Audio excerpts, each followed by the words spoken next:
1993. Fall asleep to hilarious history. The Mosaic Mirror by Mark Twain. Copyright 2026. James Henderson. Chapter 1. The Saxophone and the Storm. The year 1893 was a fine year for a World's Fair, a respectable year for a silver panic, and a magnificent year to be safely tucked away in the graveyard. However, 1993, which I find myself observing through the digital spectacles of this modern information age, is a different breed of cat entirely. It is a year that arrived not with the dignified ticking of a grandfather clock, but with the neon glare of a television set that refuses to be turned off and the persistent brassy wail of a woodwind instrument that has no business being in politics. I have always maintained that there are two things a man should never be forced to watch being made: laws and sausages. To that list, I must now add the spectacle of a presidential inauguration in the age of the 24-hour news cycle.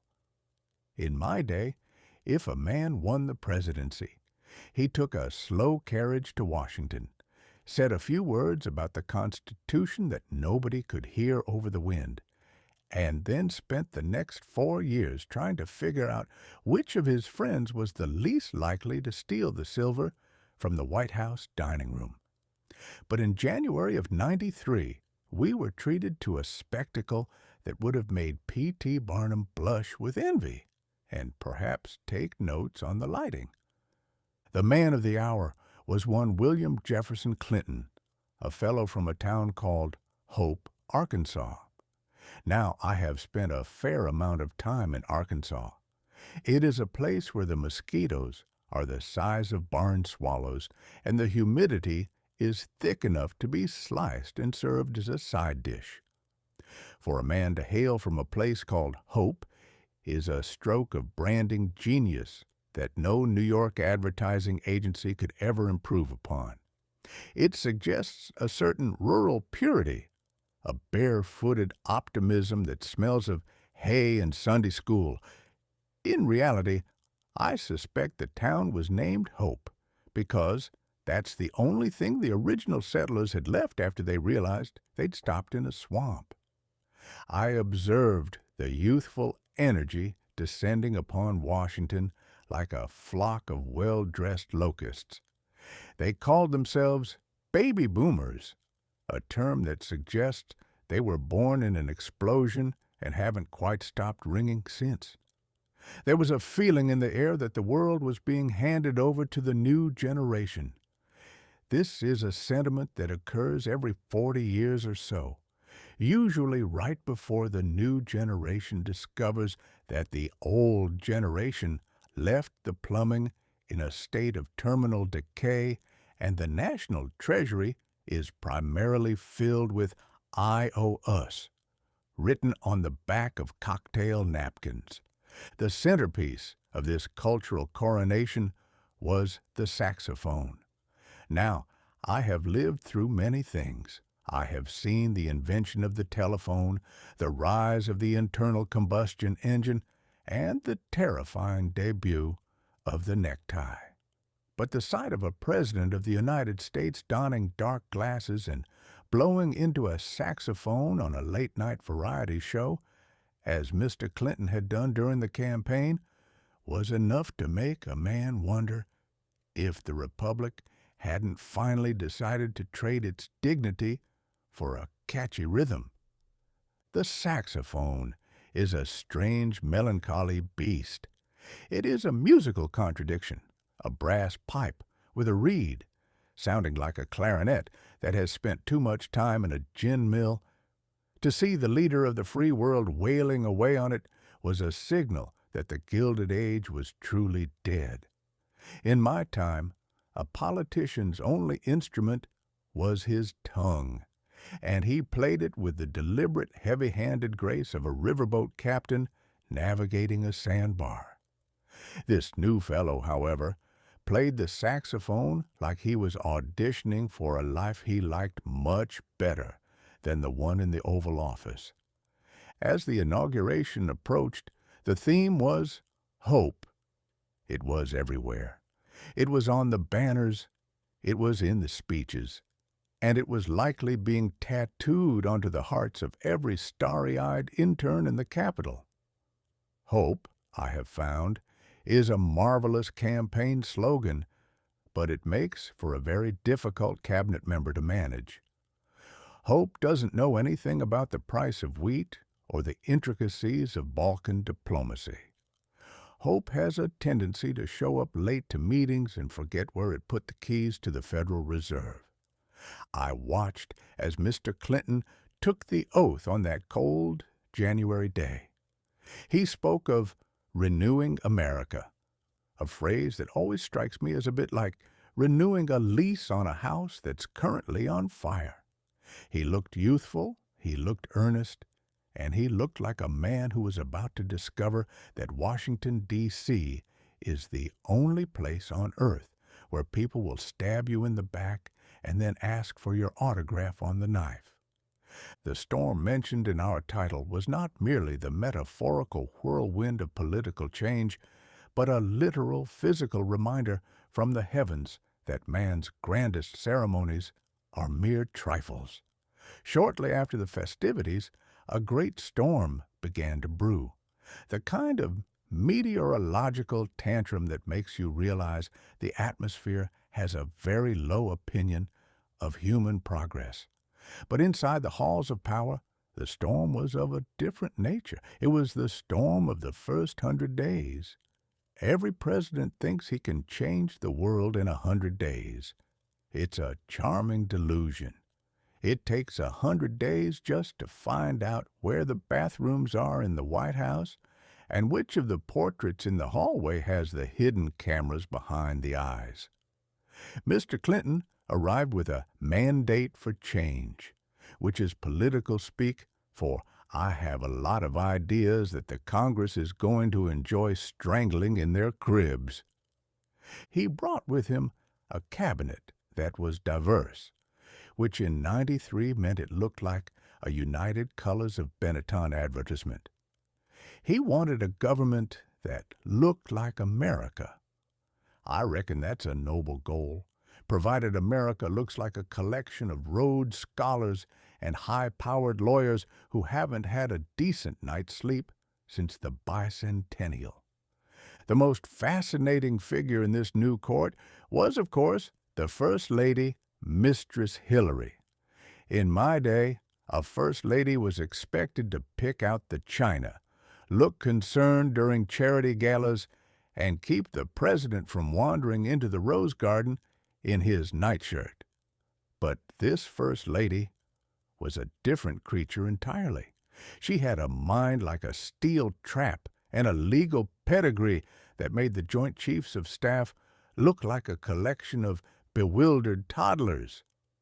The populace didn't quite know what to make of a two for the price of one presidency. It was as if a man bought a steamboat and discovered the co-pilot was actually the one who knew how to read the river. I sat back in my digital armchair and watched the parade of hope march down Pennsylvania Avenue. The bands played, the flags waved, and the people cheered for a future that promised to be online, global, and efficient. I've heard those promises before. They usually end with a man standing in a rainstorm wondering where his hat went. '93 was the year the world decided it was tired of the Cold War and wanted to try something even more dangerous. Peace. Peace is a terrifying thing because it leaves you with nothing to do but look at your own domestic problems, and those are never as easy to solve as a Russian with a fur hat. As the inauguration balls wound down and the hangovers began to set in, the reality of governing started to leak through the cracks. There was the matter of gays in the military, a debate that seemed to involve a great deal of shouting from people who had never set foot in a barracks. There were the Nannygate scandals, where it turned out that half the potential attorney generals in the country were employing domestic help with the legal status of a phantom. It was a comedy of errors played out on a grand stage, and I, for one, found it immensely entertaining.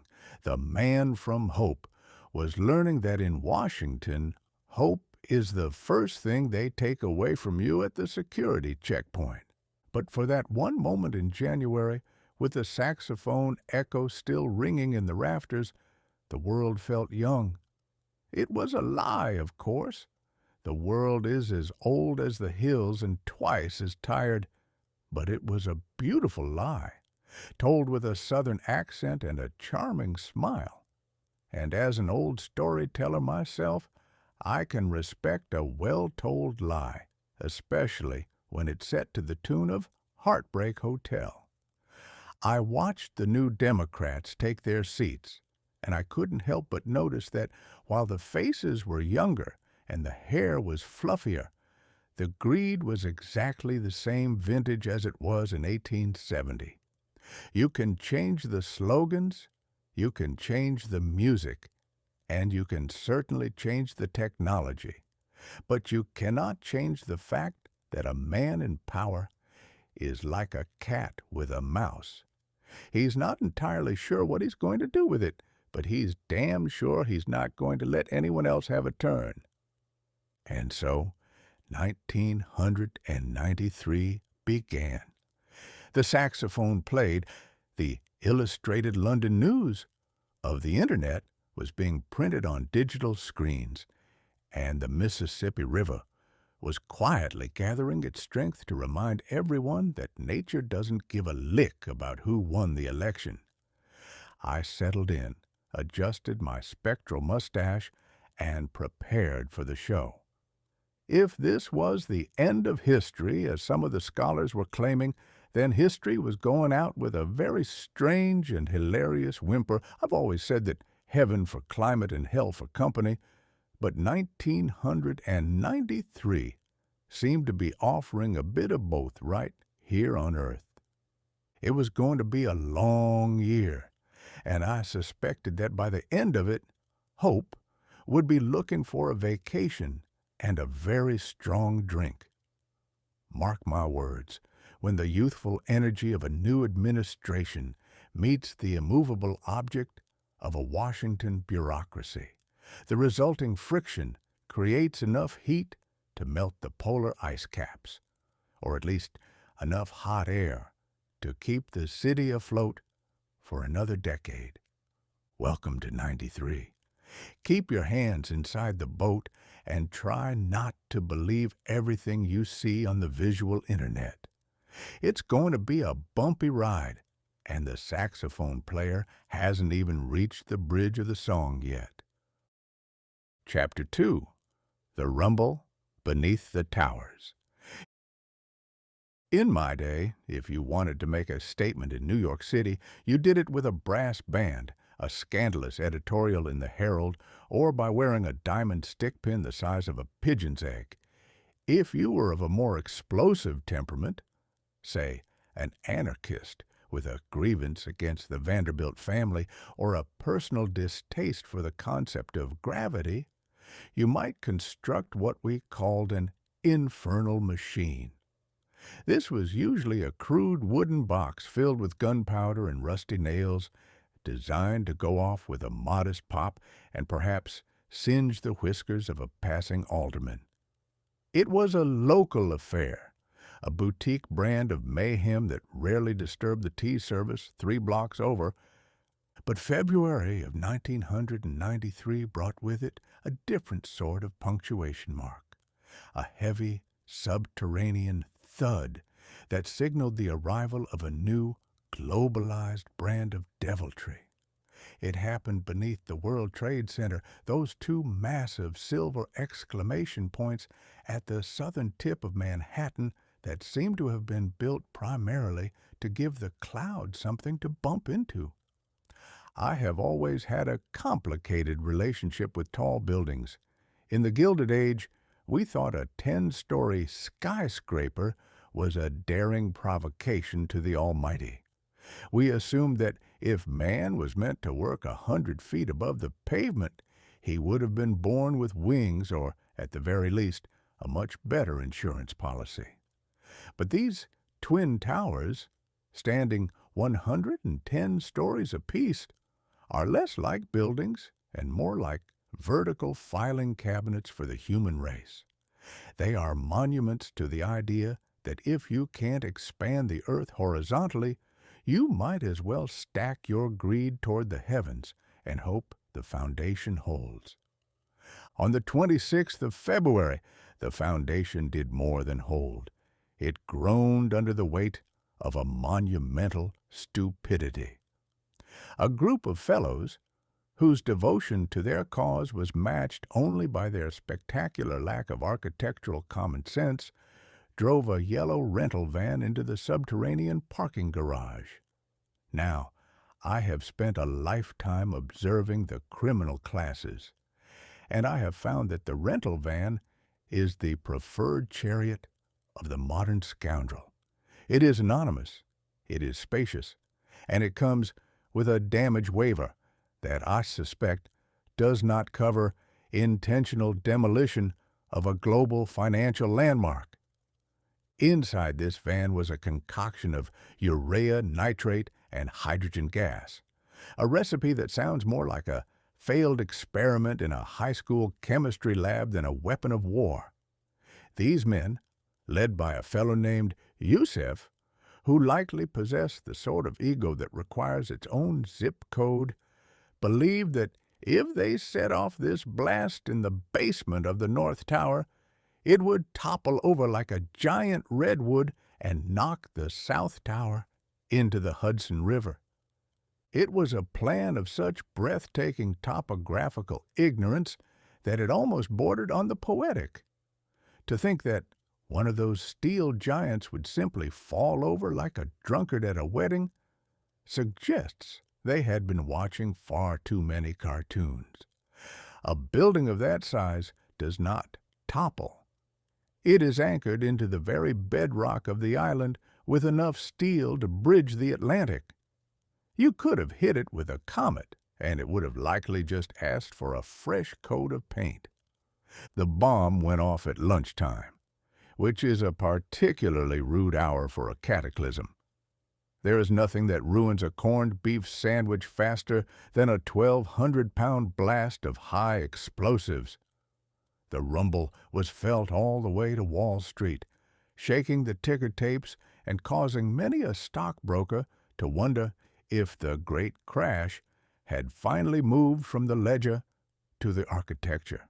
What followed was a scene that would have baffled the citizens of my century. In my time, if a building caught fire, you ran out the front door and waited for the fire laddies to show up with their horses and buckets.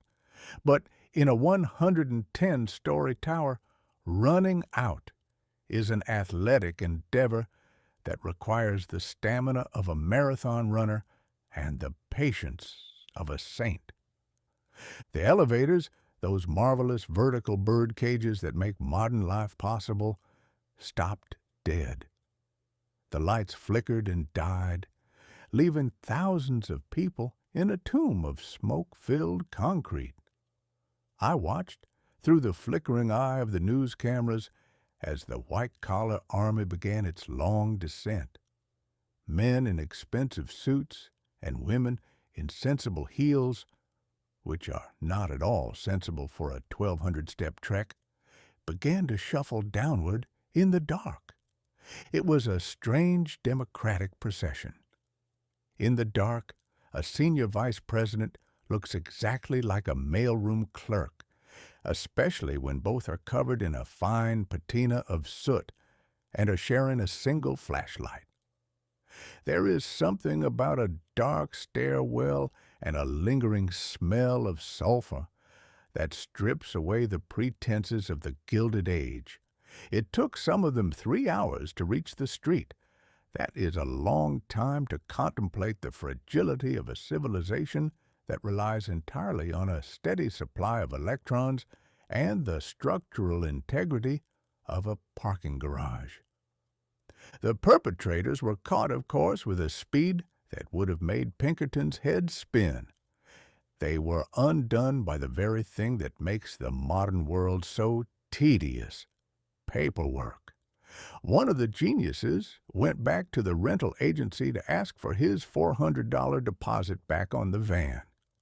I have always said that the difference between a successful criminal and a guest of the state is often a matter of basic arithmetic. To blow up a building and then try to reclaim your deposit on the delivery vehicle is a level of thrift that crosses over into clinical insanity. But beneath the comedy of their capture lay a sobering realization. For the first time in its history, the American public realized that the two great oceans, the Atlantic and the Pacific, were no longer the impenetrable castle moats they once were. The world had shrunk. A grievance born in a desert 10,000 miles away could now be delivered via a yellow van to the doorstep of a New York insurance office. I muse on the anarchists of my youth. They were often solitary figures, fueled by a diet of radical pamphlets and cheap gin, who threw a single bomb at a czar and then went to the gallows with a flourish of tragic rhetoric.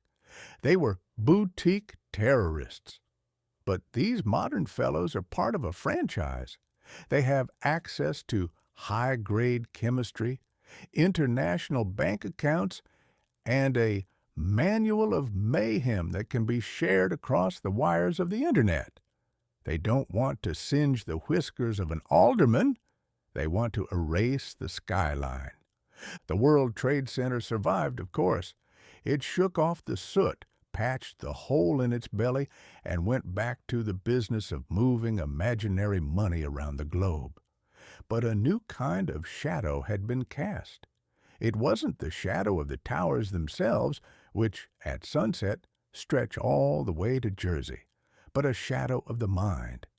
It was the realization that the information age is also the age of vulnerability.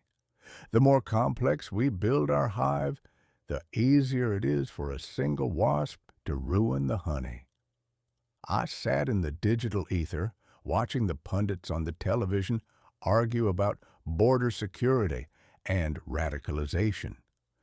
They spoke with a great deal of certainty, as people often do when they are terrified. They seemed to think that if they could just pass enough laws and install enough metal detectors, the world would return to the quiet, predictable greed of the 1980s. I know better. I have seen the river change course too many times to believe in the permanency of a levee. We build higher because we think it makes us gods, but all it really does is give us a longer way to fall. As the year 93 groaned forward, the rumble beneath the towers remained a low-frequency hum in the American psyche, a reminder that the gleaming age of glass and steel has a basement, and in that basement, the ghosts of old grudges are busy mixing chemicals. 93 was the year the modern world realized it had a neighbor it didn't like, and that neighbor had a key to the garage. It was a hilarious tragedy, or perhaps a tragic comedy. I forget which is which when the smoke is that thick. But one thing is certain, the pork train of progress was picking up speed, and the track ahead was looking decidedly shaky. I think I'll stay in the upper floors for a while. The view is better, even if the stairs are a terror on the knees. And if you see a yellow rental van parked in a suspicious manner, my advice is to skip the corned beef sandwich and take the afternoon off. There are some statements that simply aren't worth sticking around to hear the end of. Chapter 3. 3. The Face of the Web. By the spring of '93, the information superhighway was already being touted as the greatest achievement of mankind since the invention of the sliced loaf or the double-entry ledger. However, at that particular moment, the highway was more of a dark, narrow alleyway paved with jagged text and accessible only to those who possessed the patience of a Benedictine monk and a degree in advanced cryptology. If you wanted to find information on this Internet, you had to navigate a system called Gopher, which, much like its namesake, involved tunneling through endless layers of dirt to find a single, dry root of data. It was an era of text, cold, unadorned, monochromatic text that stared back at you with the enthusiasm of a Presbyterian deacon on a rainy Tuesday. It was a librarian's paradise and a lazy man's purgatory. But then came the youngsters from the National Center for Supercomputing Applications in Illinois, a place that sounds like it should be guarded by men with ray guns, but was actually filled with college students, fueled by cheap pizza, and the audacious belief that the world was too boring. Led by a fellow named Mark Andreessen, a lad who, I am told, possessed a forehead large enough to host its own county fair, they released a contraption called Mosaic. Mosaic was the first web browser to display images alongside text. To the modern inhabitant of the 21st century, this sounds about as revolutionary as a fork that can also hold a spoon. But in '93, it was as if someone had walked into a pitch-black cave and struck a match.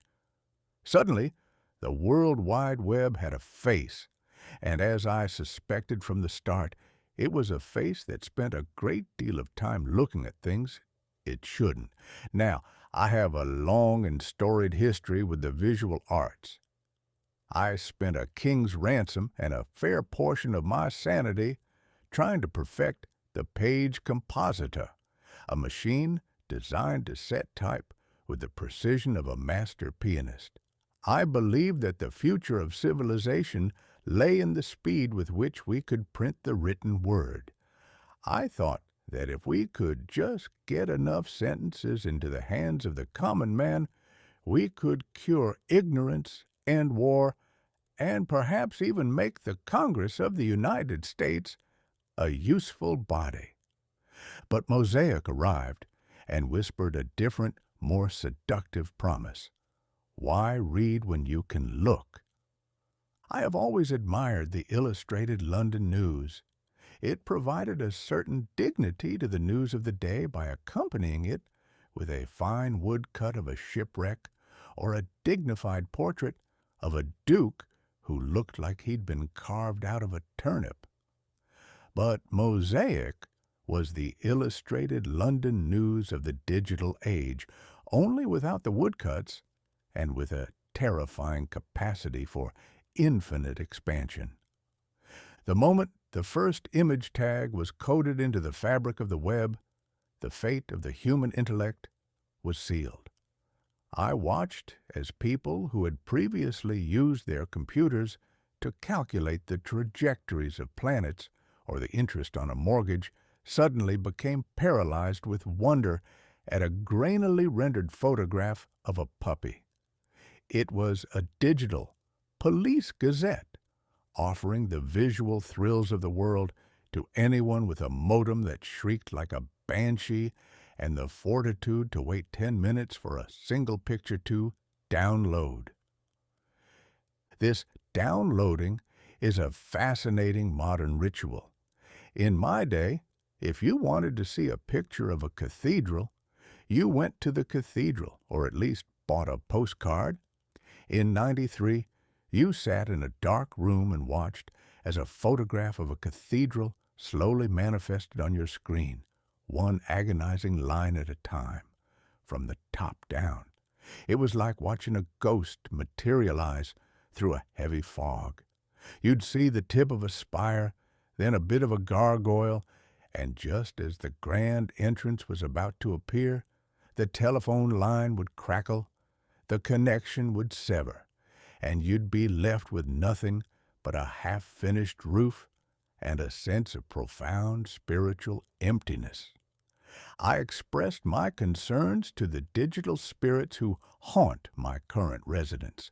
I told them that once people can see the internet, they will stop reading it.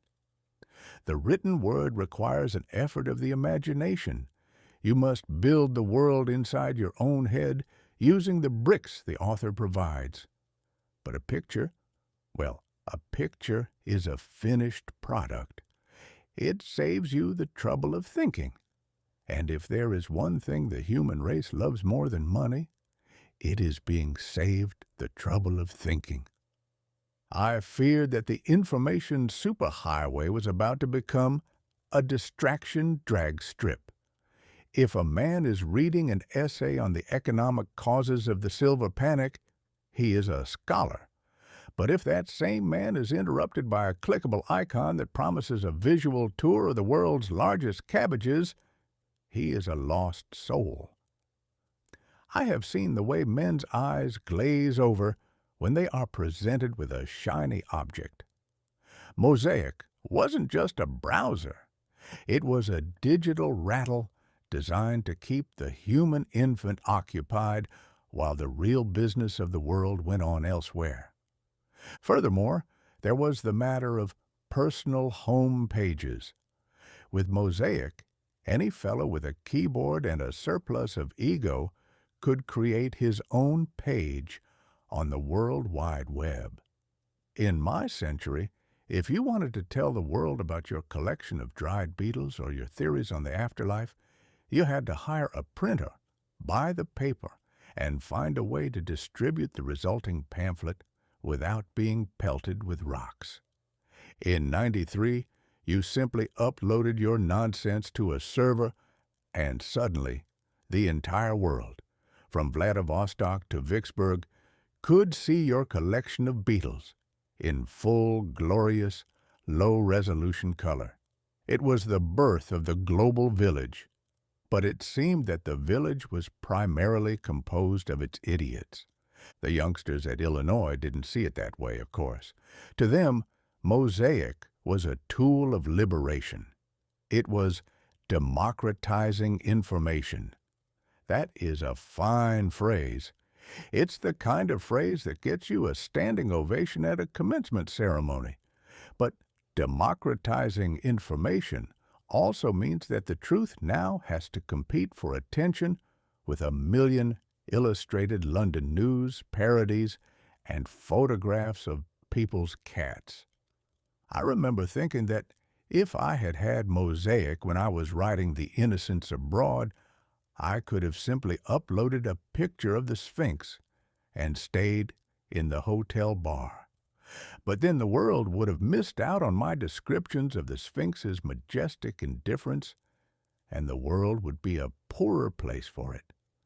The web browser was making the world smaller, but it was also making it flatter. I observed the first banners, those colorful strips of digital paper that promised to sell you everything from a new computer to a better personality. They were the sandwich boards of the information age. I realized then that the internet was not going to be a vast, shimmering library of human knowledge. It was going to be a vast, shimmering shopping mall where the library was tucked away in the basement next to the public restrooms. As the months of '93 ticked by, Mosaic spread like a digital contagion. It was shareware, meaning you could have it for free, which is the only price the public truly understands. I watched as the text-based world began to crumble, replaced by a world of buttons, icons, and hyperlinks. The hyperlink is a devilish invention. It is a blue, underlined word that, when clicked, teleports you to another page entirely. It is the end of the linear thought process. In a book, you start at the beginning and go to the end. In a browser, you start to read about the history of the steam engine, click on a link for coal mining, then canaries, then the history of yellow, and before you know it, you're looking at a map of the sun and you've forgotten why you even turned the machine on in the first place. It is a world of infinite tangents. And as an old man who has spent his life chasing tangents through the Mississippi mud, I can tell you that while they are delightful, they are no way to run a civilization. 93 was the year the mirror was held up to the world, and we discovered that we didn't want to look at our souls. We wanted to look at the pictures. We wanted the face of the web. We got it. And it was a face that looked remarkably like a man trying to remember where he left his car keys while being distracted by a nearby circus. I think I'll stick to the text for a while. It's quieter, and you don't have to wait 10 minutes for a sentence to materialize from the top down. But I fear I am in the minority. The Mosaic mirror has been unveiled, and the human race is currently too busy admiring its own digital reflection to notice that the library is starting to catch fire. Chapter 4. The Siege of Silence and the Texas Furnace. Texas is a state that was designed by a creator who clearly had a surplus of horizon and a very limited supply of shade. It is a vast, sun-baked stage where everything is exaggerated. The hats, the cattle, the egos, and the theological delusions. If a man is going to lose his mind and decide he is the exclusive representative of the Almighty, he doesn't do it in a sensible place like Connecticut or Rhode Island.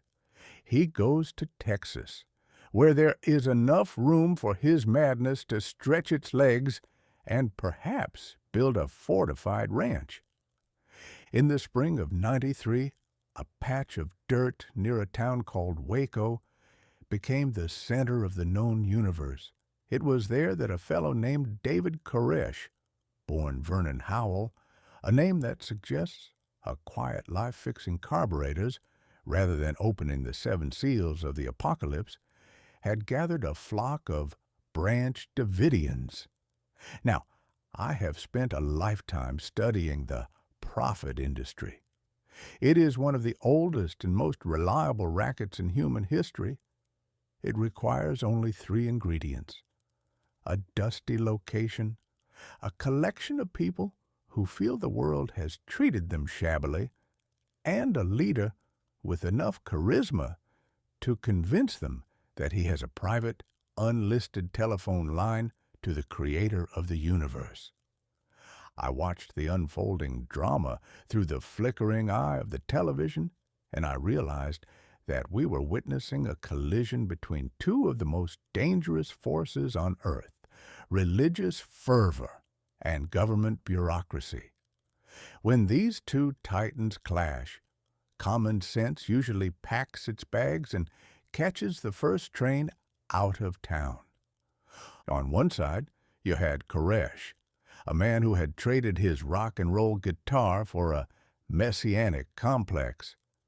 He told his followers that the end of the world was coming, and to prepare for it, he was stockpiling enough weaponry to start a medium-sized revolution in a banana republic. It is a curious thing about prophets. They always predict the world is ending, yet they are remarkably keen on acquiring high-capacity magazines and semi-automatic rifles. One would think that if the apocalypse were truly nigh, the Almighty wouldn't require the assistance of a Winchester 30-30, but Koresh was a belt and suspenders kind of savior. On the other side, you had the Bureau of Alcohol, Tobacco, and Firearms, the ATF. I have always found the name of this agency to be a list of my 3 favorite hobbies. Yet the men who work there seem to have no sense of humor regarding any of them. They arrived in February with the grace of a rhinoceros in a glass factory, attempting a dynamic entry that resulted in a gunfight that would have made the OK Corral looked like a Sunday school picnic. What followed was a 51-day siege of silence, though it was anything but quiet.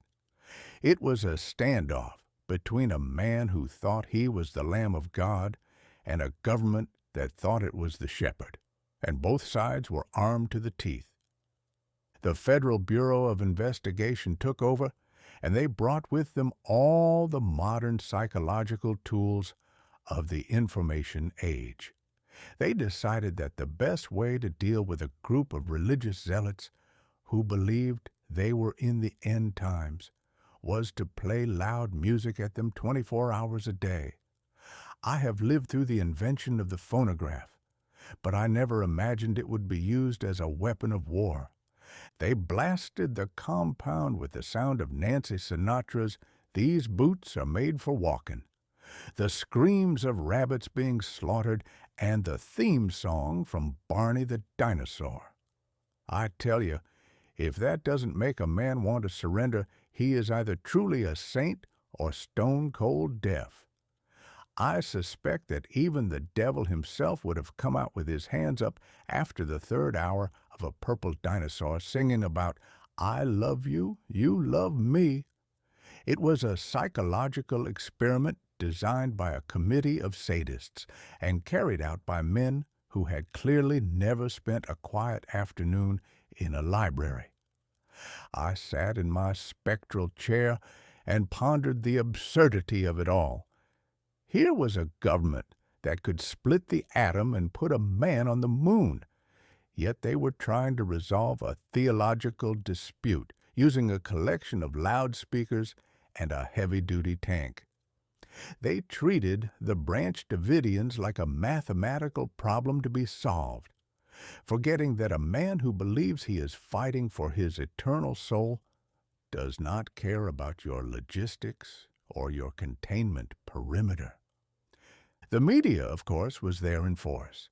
They set up Camp Waco and turned the potential slaughter of 80 men, women, and children into a nightly variety show. They analyzed Koresh's theology with the same gravity they usually reserved for the baseball standings.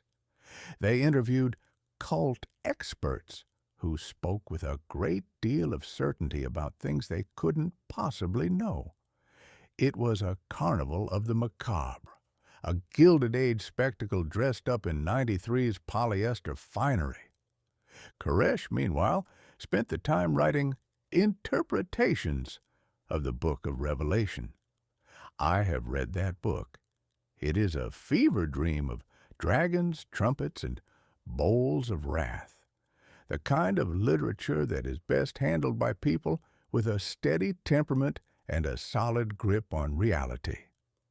In the hands of a man like Koresh, it became a roadmap to disaster. He saw himself in every verse. He was the hero of the story, and the men in the windbreakers outside were merely the Antichrist sent to test his mettle. As the weeks dragged on, the siege of silence became a siege of stupidity. The government grew impatient. Impatience is the one thing a bureaucracy cannot handle. It operates on a clock that only moves when there's a form to be signed. On April 19th, they decided they had waited long enough. They pumped the compound full of CS gas, a chemical that makes your eyes burn and your lungs feel like they've been scrubbed with sandpaper, and waited for the prophet to lead his people out into the fresh Texas air. But they forgot one thing. A man who has spent his life preparing for the fire is rarely afraid of a little smoke. I watched the television as the first wisps of gray began to curl from the windows of the Mount Carmel Center. Then came the orange tongues of flame. In the dry Texas wind, that wooden structure went up like a haystack in a lightning storm. It was a horrific, breathtaking sight. Within minutes, the New Jerusalem was a funeral pyre. I felt a heavy, cold weight in my chest as I watched those flames. I have spent a lifetime mocking the follies of man, but there is no humor in the sight of a child's life being extinguished because two groups of grown men couldn't figure out how to talk to each other without a megaphone or a trigger. The aftermath was a predictable chorus of finger-pointing. The government blamed the cult, the survivors blamed the government, and the public blamed the television for showing it to them. Investigations were launched, reports were filed, and a great deal of information was produced, yet the truth remained as elusive as a shadow in a dark room. I mused on the intersection of religious fervor and government steel. When both sides believe they are doing God's work, whether that God is the one in the Bible or the one in the Constitution, the result is almost always a tragedy. The devil, I concluded, is usually the only one who shows up on time for these events, and he always leaves with a full pockets. Waco became a rallying cry for a different kind of madness, the kind that believes the government is a monster under the bed, waiting to snatch your liberty and your Winchester. It planted seeds of resentment in the dry Texas soil that would grow into even more terrifying information in the years to come. But for me, the lesson of Waco was simpler. It was a reminder that for all our Pentium processors and our Mosaic browsers, we are still the same superstitious, violent primates we were when we were huddling in caves. We have just traded our clubs for tanks and our cave paintings for live satellite feeds. 93 was the year we realized that hope doesn't live in a compound in Waco, and that change is often delivered via a gas canister. It was a somber chapter in the Mosaic mirror, a reflection of a world that was becoming increasingly online, but decreasingly sane. I turned off the television and sat in the dark for a long time. The siege of silence was over, but the ringing in my ears wouldn't stop. It sounded remarkably like a saxophone, playing a very sad song in a very minor key, while a purple dinosaur hummed along in the background.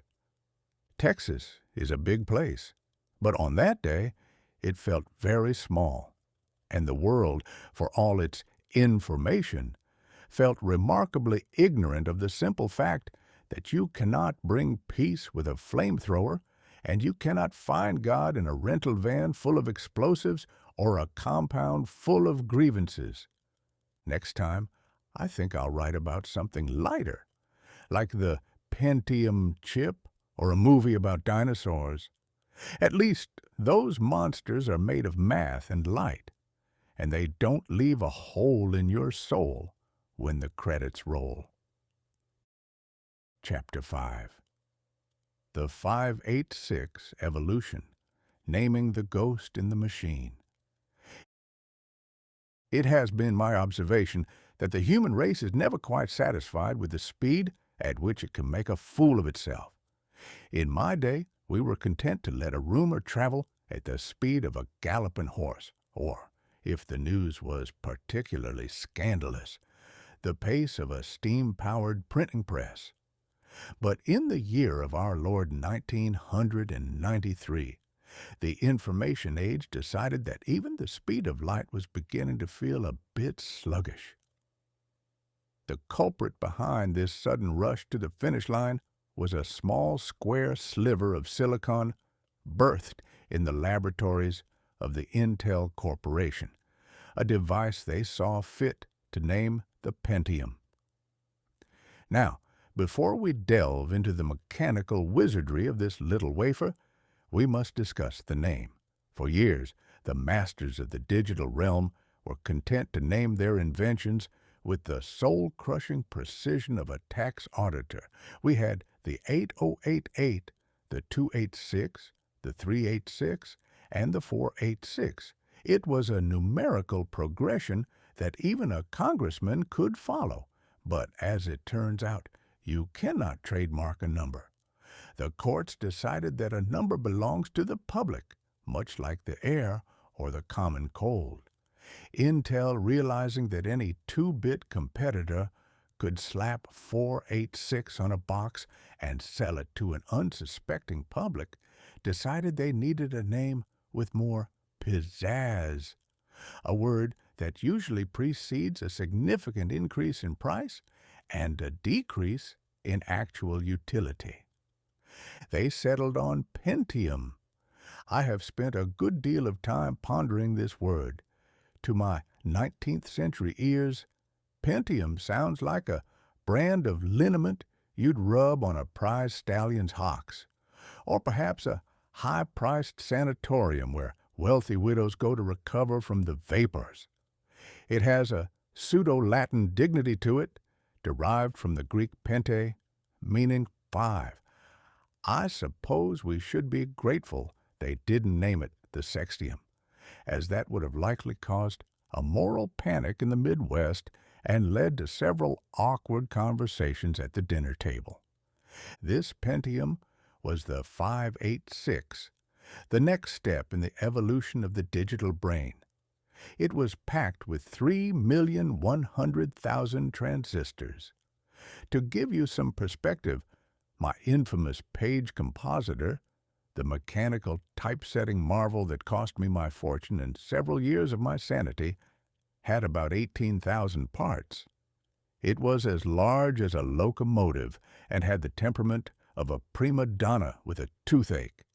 If a single sliver of lead got stuck in its gullet, the whole contraption would groan, shiver, and cease to function, usually just as I was counting my imaginary profits. Yet here, in '93, we have a machine with 3 million parts that can fit inside a matchbox and doesn't require a team of engineers and a gallon of lubricating oil just to say, "Good morning." It is a humbling thing for a man who once believed that the future of civilization was built on cogs and livers. These modern machines are built on invisible lightning. They don't move. They merely vibrate with the intensity of 1,000 gossiping hens, calculating the square root of 1,000,000,000 before you've had time to clear your throat. The Pentium was marketed as a brain. I find this a bit insulting to the average brain, which, while slower at long division, is much better at enjoying a glass of bourbon or recognizing the subtle irony in a political speech. But the public was told they needed this speed. They were told that their current computers, those 486 slugs, were practically Stone Age tools, fit only for crushing grain or propping open a door. I watched as the citizenry rushed out to spend thousands of dollars on this new clock speed. The first Pentium ran at 60 or 66 megahertz. To the uninitiated, a megahertz sounds like a unit of measurement for how much your head aches after looking at a spreadsheet. In reality, it refers to the number of millions of cycles the machine can perform in a second. 60 million cycles a second. What on earth is a man supposed to do with all that speed? You can't write a letter 60 million times faster. Your hand still moves with the deliberate grace of a turtle in a tar pit. You can't read a book 60 million times faster unless you intend to merely absorb the ink through your fingertips. No, the speed was intended for multimedia, another '93 buzzword that essentially meant the computer could now play a grainy video of a dancing baby or show you a photograph of a sunset that looked like it had been rendered in needlepoint. We were building a cathedral of calculation so that we could use it to play games and watch digital flickers. It is a very human endeavor to invent the most sophisticated tool in history and then use it to see if we can make a cartoon character jump over a mushroom. There was, however, a catch. The Pentium ran hot. In the Gilded Age, if a machine ran hot, it meant you needed more grease or a bigger cooling fan. But the Pentium ran so hot that people joked you could fry an egg on the casing of your computer. It was the friction of 3 million transistors all trying to talk at once. It was a metaphor for the year itself. Too much information, moving too fast, generating an immense amount of heat, but not necessarily a great deal of light. I found myself feeling a twinge of professional jealousy toward the Pentium. If I had possessed such a calculation engine in the 1880s, I might have seen the silver panic coming from a mile away. I might have calculated that investing every cent I owned into a machine that tried to mimic the human hand was a fool's errand. But then again, the Pentium doesn't have a soul. It doesn't know the joy of a well-placed adjective or the satisfaction of a perfectly timed punchline. It only knows 0 and 1, yes and no. It lives in a world of absolute certainty, which is a very boring place for a writer to spend his time. The Intel Corporation even took to the airwaves with commercials featuring men in colorful, clean suits dancing to upbeat musics. They wanted to show us that the inside of a computer was a whimsical, hygienic wonderland rather than a frantic scramble of electrons. They called it Intel Inside. It was a brilliant piece of branding. It suggested that the box you bought at the store didn't matter. What mattered was the ghost inhabiting the machine. They were selling us the invisible, and we bought it. We bought it by the boatload. We traded our hard-earned cash for the promise that our computers would no longer keep us waiting. We wanted instantaneous, and the Pentium delivered it, or at least a very convincing imitation of it. Of course, within 6 months, the rumors started that the Pentium was buggy. It was whispered that if you asked it to divide a very specific long number by another very specific long number, it would give you an answer that was off by a fraction of a hair. The floating point flaw, they called it. The engineer said it wouldn't affect the average user unless that user was designing a bridge or calculating the trajectory of a nuclear missile.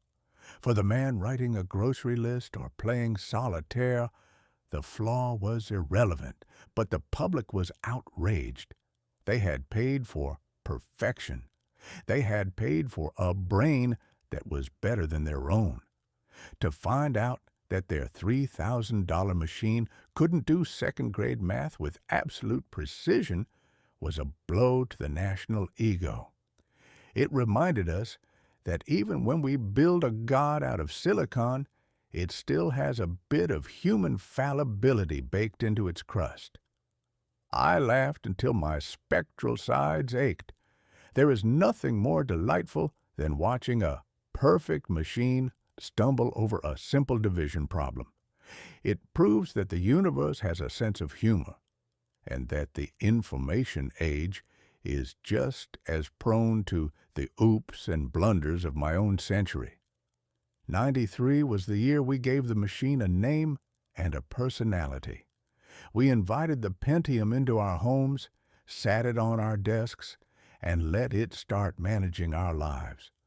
We didn't realize that by doing so, we were entering into a race we could never win.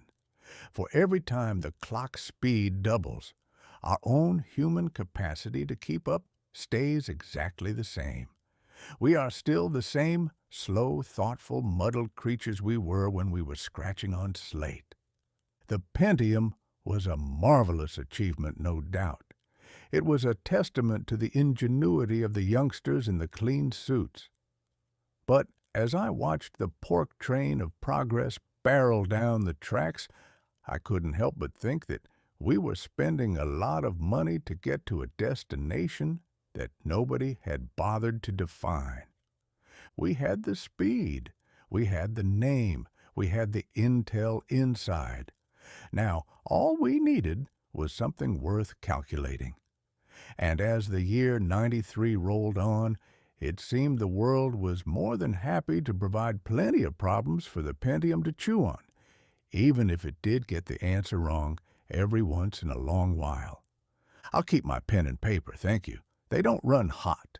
They don't require a trademark name, and if I make a mistake in my math, I can always blame it on the ink. But the Pentium? It's here to stay. It's the new heartbeat of the world, a 60 million cycle per second drumbeat that is leading us, ready or not, into a future where waiting is considered a cardinal sin. God help us when they get to the hexium. By then, I suspect the machines will be writing the books, and I'll be out of a job entirely. Fortunately, being dead is a very secure form of retirement. Chapter 6. The CGI Resurrection. Ghosts in the Light. 93 was the year the human race finally tired of the present and decided to resurrect the past using nothing but math and a prodigious amount of electricity. I have always said that a lie can travel halfway around the world while the truth is putting on its shoes. But in the summer of 93, I discovered that a digital lie, rendered in high definition and projected onto a screen 40 feet high, can not only travel the world, but can also charge you $7 for the privilege of being terrified by it. I am speaking, of course, of Jurassic Park.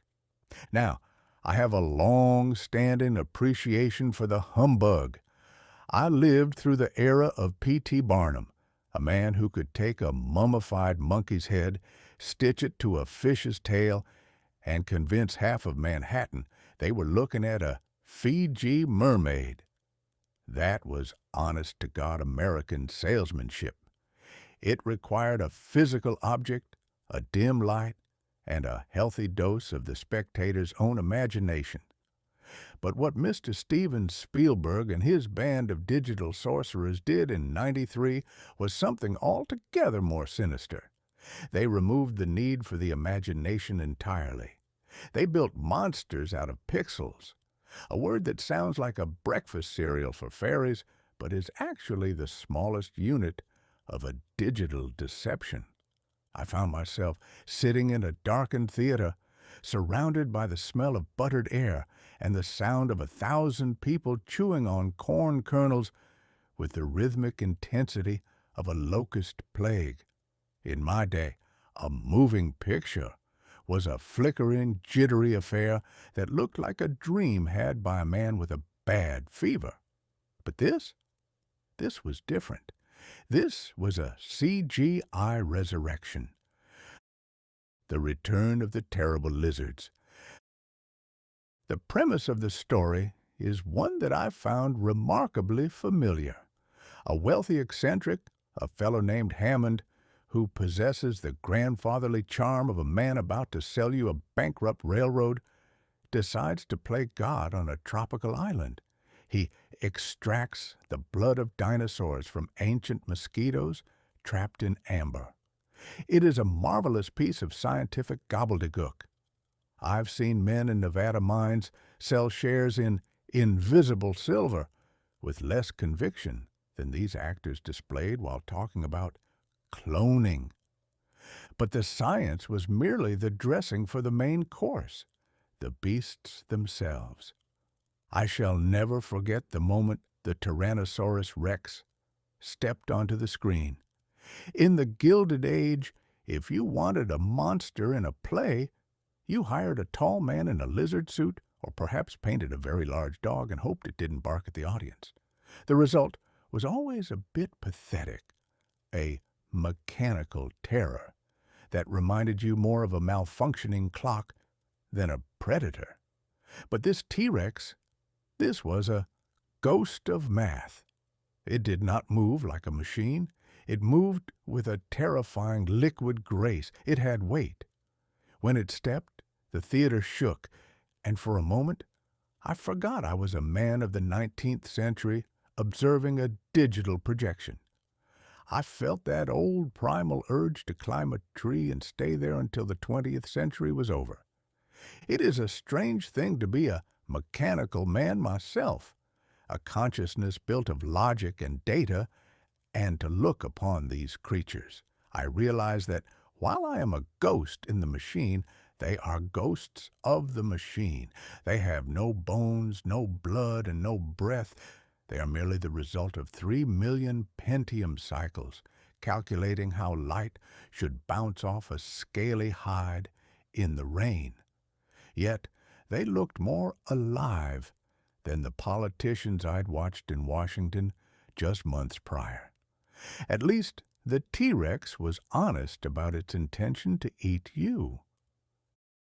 The philosophy of hubris. The movie featured a character who felt like a kindred spirit, a Dr. Ian Malcolm. He was a chaos theorist, which I take to mean a man who is paid to tell people that things are going to go wrong just as they are already going wrong. He sat in the back of a Jeep, dressed in black like a funeral director, and delivered the finest line of the decade. Your scientists were so preoccupied with whether or not they could, they didn't stop to think if they should. That, in a nutshell, is the history of the human race. It is certainly the history of the year 93. We were so busy building the Mosaic browser, the Pentium chip, and the information superhighway that we didn't stop to think if we really wanted a world where a man in a basement in Brussels could send us a picture of his lunch in 3 seconds flat. We were building the park, and we were quite certain the fences would hold. I watched as the velociraptors, creatures that looked like oversized turkeys with a grudge and a switchblade, hunted children in a kitchen. It was a masterpiece of suspense. I realized then that the information age had finally perfected the art of the spectacle. In my time, we had the Wild West Show, where Buffalo Bill would reenact the glories of the frontier.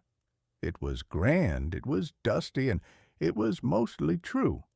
But Jurassic Park was a Wild West show of the mind. It was a frontier that never existed, brought to life with a precision that made the real world look a bit dull and poorly lit by comparison. The death of the puppet. The truly hilarious part of this history is what it did to the poor fellows who made their living building real physical monsters. For years, the masters of stop motion had painstakingly moved miniature models an inch at a time to create the illusion of movement. It was a craft. It was an art. But when the digital dinosaurs were shown to the experts, one of the puppet masters reportedly looked at the screen and said, "I think I'm extinct." It is a sentiment I can relate to. There is nothing more humbling than seeing a machine do your life's work in a fraction of the time and with 10 times the flair.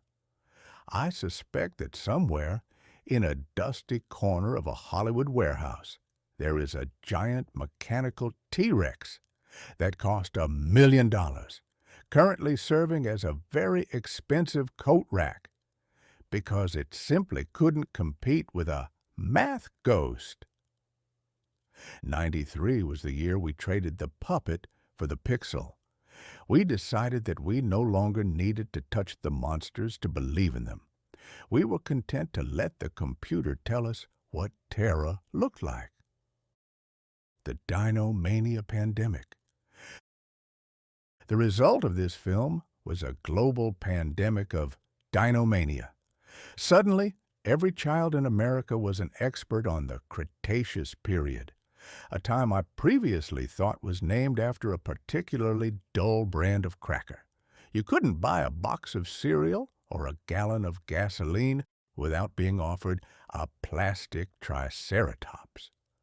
I observed adults, grown men with mortgages and mustaches, arguing over whether a T-Rex could actually run 25 miles per hour. It was a wonderful diversion. For a few months, we stopped worrying about the giant sucking sound of trade agreements or the bombs in the basement of the World Trade Center. We focused instead on the big lizard. It is a testament to the power of the information age that we can all be frightened by the same imaginary thing at the same time. In my century, a panic was a local affair, a bank failure in St. Louis or a cholera outbreak in New Orleans. But in '93, the panic was universal and entirely fictional. We all went into the dark.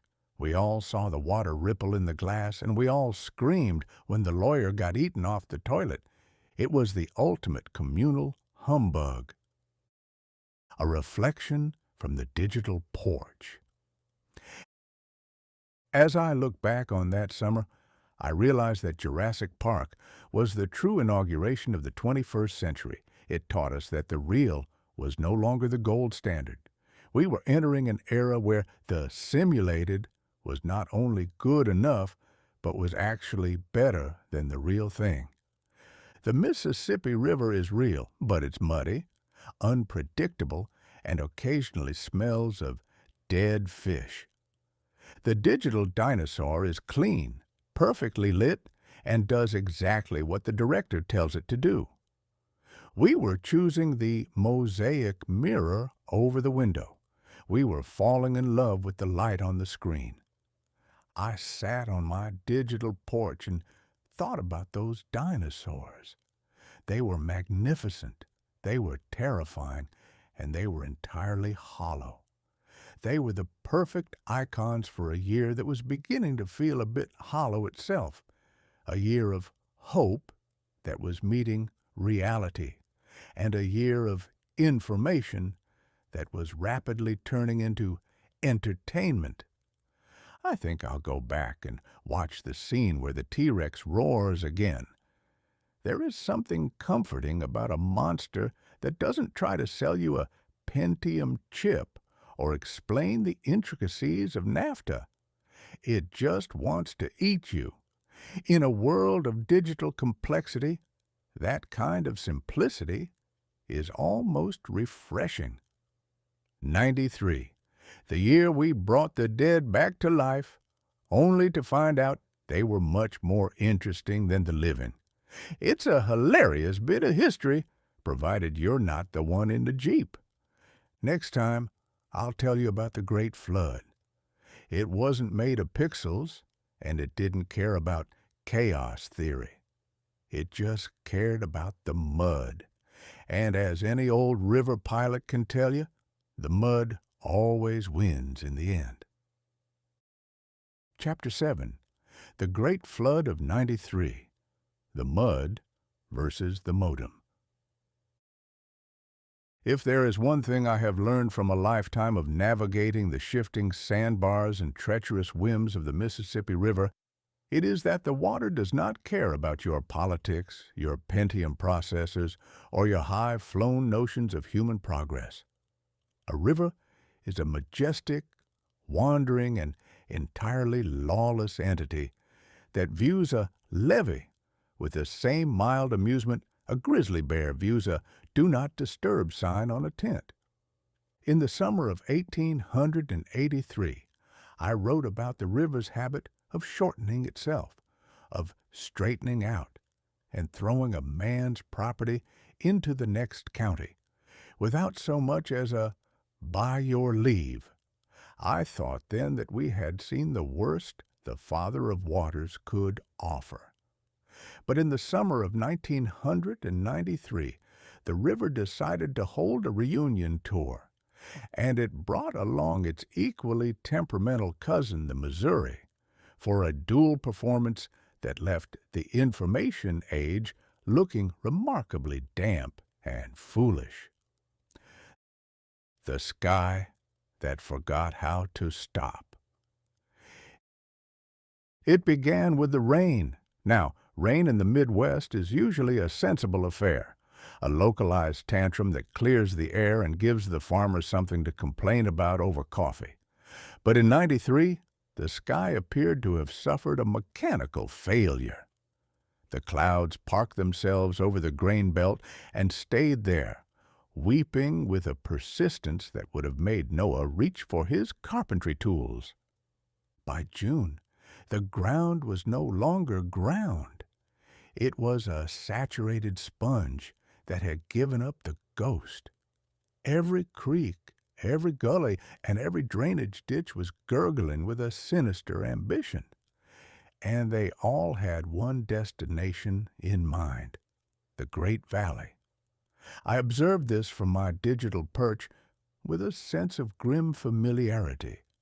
I watched as the meteorologists on the television, men with very expensive haircuts and Doppler radar that could supposedly see a raindrop's thoughts, attempted to explain what was happening.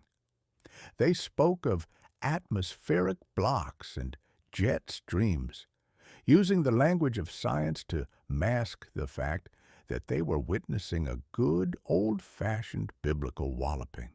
They had satellites that could read the date on a dime from 300 miles up, yet they couldn't find a way to turn off the faucet. The hubris of the engineers. For decades, the United States Army Corps of Engineers, a group of gentlemen who believe the earth is a disordered place that needs a good straightening, had been taming the Mississippi. They built levees, dikes, and wing dams with the confidence of a man trying to house-train a hurricane. They turned the river into a canal, a predictable plumbing fixture designed to move barges and protect the gilded real estate of the floodplain.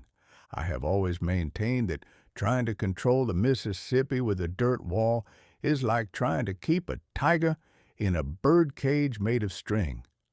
You may succeed for a time, and the tiger may even look quite cozy. But the moment the tiger decides he wants a snack, your string is not going to be a significant factor in the conversation. In '93, the river decided it was tired of being a canal. It wanted to be a sea. As the water rose, the squeeze began. You see, when you build levees on both sides of a river, you're essentially narrowing the throat of a giant. When the volume of water increases, it has nowhere to go but up. The river rose to heights that made the old-timers in Hannibal and Quincy question their memories and their insurance policies. It wasn't just a flood, it was a vertical invasion. The ritual of the sandbag. Then came the great sandbag Sisyphus. I watched as thousands of volunteers, college students, grandmothers, and convicts lined the banks of the river to engage in the most primitive and desperate ritual known to man. They filled burlap bags with sand, tied them off, and heaved them onto the top of the levees. It is a moving sight, I suppose, humanity standing shoulder to shoulder against the elements. But to a river pilot, it is also a bit like watching a man try to put out a forest fire with a water pistol. The river doesn't just go over a levee, it goes through it. It finds a soft spot, a gopher hole, or a forgotten root, and it begins to boil. A small trickle becomes a stream. The stream becomes a torrent, and before you can say Pentium, the dirt wall vanishes and the river is in your kitchen, eating your wallpaper and rearranging your furniture. I watched the Snai Levee break, a massive earthwork that was supposed to be the Great Wall of Illinois. When it went, the water didn't just leak, it roared. It reclaimed thousands of acres of corn and soybeans in a matter of hours. The information superhighway was suddenly under 10 feet of muddy water, and all the smart chips in the world couldn't figure out how to swim. The irony of the dry news. The hilarity, if one can find humor in a catastrophe, and I usually can, was the contrast between the online world and the underwater world. In New York and Silicon Valley, the talk was all about virtual reality and digital convergence. People were excited about living in a world of light and math where nothing ever got dirty and everyone was connected. Meanwhile, in Des Moines, Iowa, the Raccoon and Des Moines rivers shook hands and decided to shut down the water treatment plant. For nearly 2 weeks, 250,000 people in the heart of the most technologically advanced nation on earth found themselves without a drop of water to drink or a way to flush a toilet. They were living in a virtual reality where the most important piece of hardware was a plastic bucket and a gallon of Clorox. I saw a man on the news who was attempting to use his computer to track the flood crest. He was surrounded by sandbags, his basement was a swamp, and his modem was chirping its pathetic little song, trying to connect to a world that was dry. I wanted to tell him, "Son, the river doesn't care about your baud rate. It's currently calculating its own download into your crawl space, and it's moving a lot faster than 56 kilobits." The shifting of the soul. The Great Flood of '93 lasted for months. It wasn't a quick strike, it was a siege. It stayed until the mud became a part of the human soul. It closed bridges for hundreds of miles, turning a 10-minute trip to the grocery store into a 4-hour odyssey through the hills. It reminded the modern American that for all his globalization and trade agreements, he is still a creature of the geography. As an old river pilot, my heart broke for the valley, but my pride felt a certain grim satisfaction. The river had proven that it still keeps its own schedule. It had reminded the Army and the engineers that you can't own a river. You can only lease a bit of its time, and the rent is subject to change without notice. By the time the water receded in the autumn, leaving behind a layer of silt that smelled like the beginning of time and the end of a long-term loan, the map had changed. The river had moved its channel in some places. It had created new islands and erased old ones. It had done in a summer what the information age takes decades to do. It had completely reformatted the hard drive of the Midwest. A parting thought from the pilot house.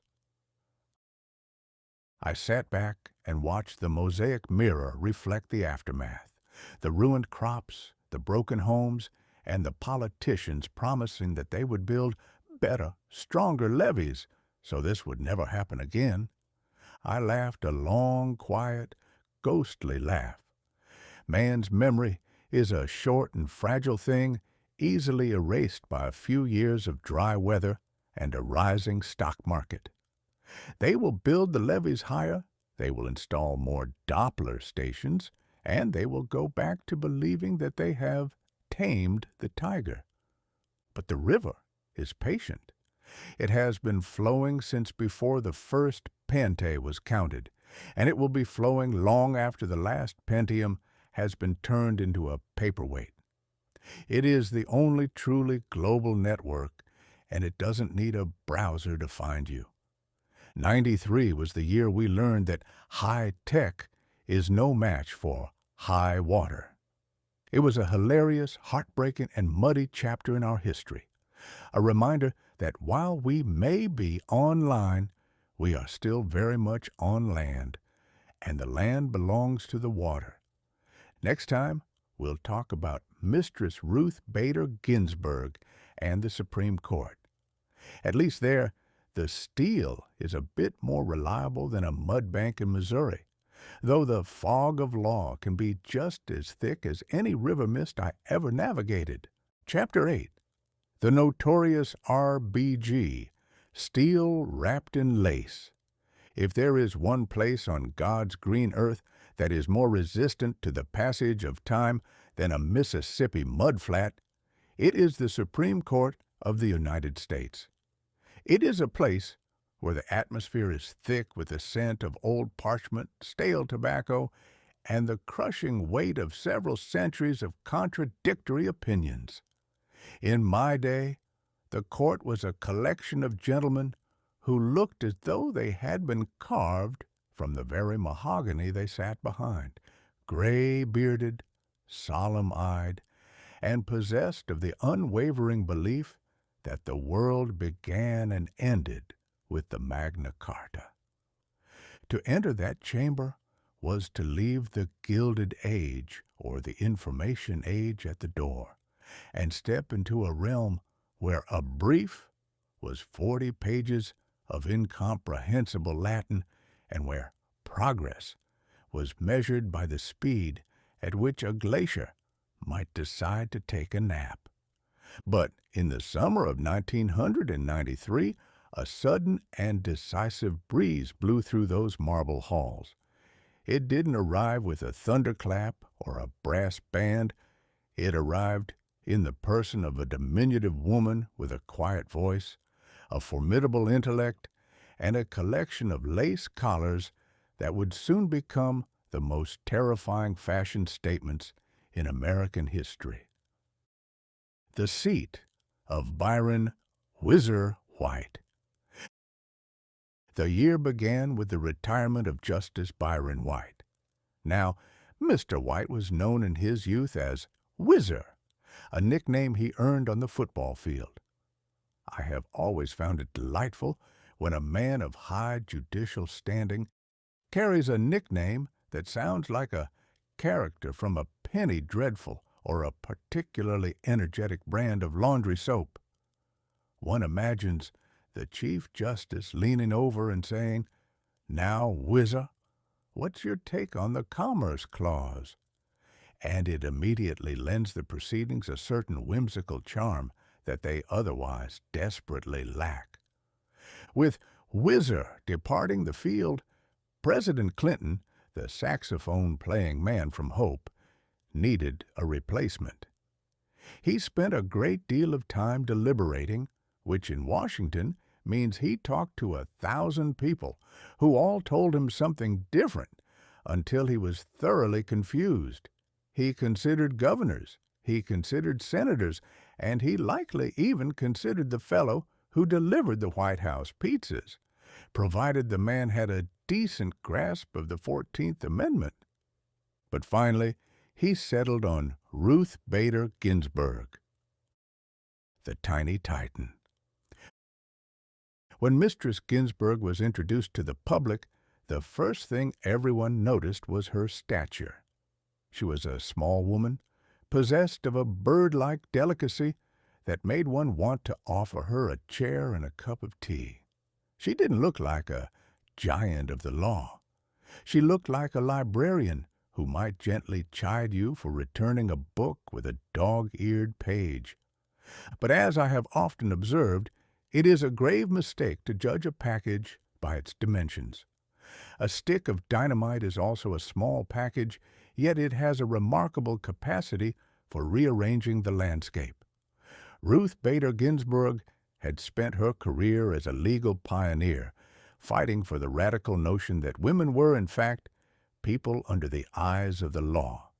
In my century, this was considered a quaint idea, often debated over tea by ladies in large hats, while the men in the smoke-filled rooms chuckled and went about the business of running the world. But Mistress Ginsburg didn't just debate it, she litigated it.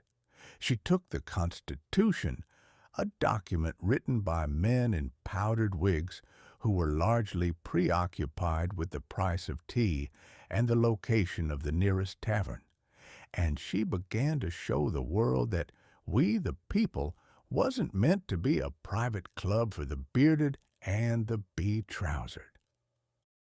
The Senate's marathon of pomposity. Her confirmation hearings before the Senate Judiciary Committee were a masterpiece of information age theater. Now, the Senate Judiciary Committee is a group of men who possess the unique ability to ask a 10-second question using 20 minutes of flowery prose and self-congratulatory anecdotes. I watched as they sat in their high-backed chairs, preening for the television cameras like a collection of aging peacocks. They asked her about her philosophy. They asked her about her temperament, and they likely would have asked her for her grandmother's recipe for pot roast if they thought it would earn them a point in the polls. Mistress Ginsburg sat before them, a study in quiet, steely composure. She didn't shout, she didn't bluster, and she didn't engage in the sort of rhetorical gymnastics that politicians so love. She simply answered their questions with a precision that was almost surgical. Watching her dismantle a senator's clumsy argument was like watching a master watchmaker take apart a cheap pocket watch. She did it with such grace and efficiency that the senator didn't even realize his springs were all over the table until he tried to check the time. She spoke of the law not as a dead thing found in a dusty book, but as a living shield for the vulnerable. I found myself nodding along in the digital ether. I've always said that the law is a fog, but it seems that Mistress Ginsburg had a way of cutting through that fog with a very sharp and very logical lighthouse beam. The lace and the steel. She was confirmed by a vote of 96-3. In 93, that was what we called bipartisanship, a word that has since become as extinct as the dodo or the honest riverboat gambler. It meant that even the men who disagreed with her couldn't deny the sheer, overwhelming power of her brain. When she finally took her seat on the court, she added a curious touch to her black robes, a lace jabot. Now, to the casual observer, this was a charming bit of femininity, but to those who were paying attention, it was a signal. The black robe was designed for men. It was intended to cover a shirt and a tie. By adding the lace, Mistress Ginsburg was saying, "I am here, I am a woman, and I am not going to pretend otherwise just to make you comfortable." It was steel wrapped in lace. I watched as she took her place alongside the other justices. She was the second woman ever to sit on that high bench, following Mistress Sandra Day O'Connor. I suspect that for the first time in 2 centuries, the Supreme Court began to smell less like old cigars and more like actual progress. The slow barge in a fast world. There is a hilarious irony in the fact that while the Pentium chip was doubling the speed of the world and the Mosaic browser was making everything visual and instantaneous, the Supreme Court remained a place where a fast decision took 6 months and was delivered in a format that required a law degree and a strong pot of coffee to decipher. Mistress Ginsburg and her colleagues were the brake on the information superhighway. While the world was rushing toward the future at 60 million cycles per second, the court was there to ask, yes, but is it constitutional? It is a necessary friction. Without the court, the pork train of progress would likely jump the tracks and end up in the river before the first Tuesday in November. I watched as they wrestled with the problems of the modern world using the tools of the 18th century. It's like trying to fix a Pentium processor with a blacksmith's hammer. You might eventually get it to work, but there's going to be a lot of noise and a fair amount of shattered glass along the way. The birth of the Notorious.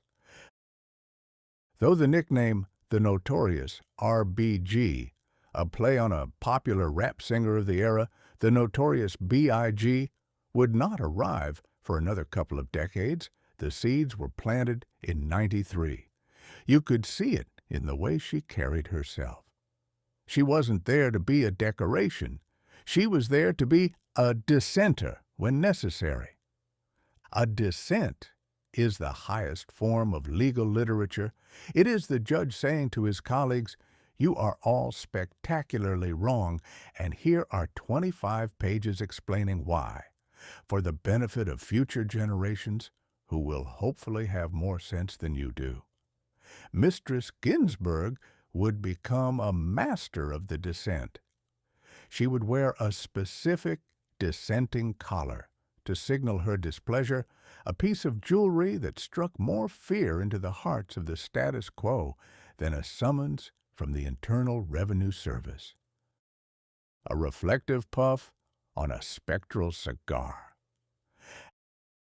As I watched her take the oath, I couldn't help but think of the women I knew in the 19th century, the suffragettes who marched and fought and were told at every turn that their brains were too delicate for the heavy lifting of governance. How I would have loved to see their faces as this 5'1" giant took her seat at the very summit of American power. She proved that the information age wasn't just about faster machines. It was about a wider world. It was about finally letting the other half of the human race into the room where the rules are made.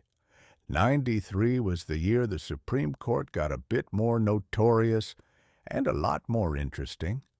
It was a victory for the lace, but more importantly, it was a victory for the steel.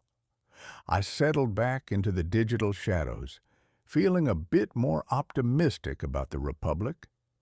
If we had people like Mistress Ginsburg keeping an eye on the Mosaic mirror, perhaps we wouldn't lose our way entirely. Of course, she was only one woman against a tide of history, but as any river pilot can tell you, sometimes a single, well-placed rudder is all you need to keep the whole steamboat from hitting the rocks. Next time, we'll dive back into the pork train of technology with the Apple Newton, a machine that tried to read the human hand and failed so hilariously that it nearly sank the company. It's a tale of hubris, handwriting, and the persistent stupidity of smart machines. But for now, let us tip our hats to the lady in the lace. She's got work to do, and I suspect she's going to be at it for a very long time. Chapter 9. The Apple Newton's Scrawl, The Rise of the Pork Train. I have always maintained that a man's handwriting is a map of his soul, a jagged topography of his character, and a fairly accurate record of how much he's had to drink on a Tuesday afternoon. In my day, a pen was a sacred instrument. It was a nib of steel or a quill of feather that allowed a man to commit his thoughts to paper with a flourish that said, "This is me, and I mean every word of it, even the ones I've misspelled." To see a man's hand is to see the man himself. A bold, sweeping stroke suggests a fellow who is confident enough to buy a steamboat on credit.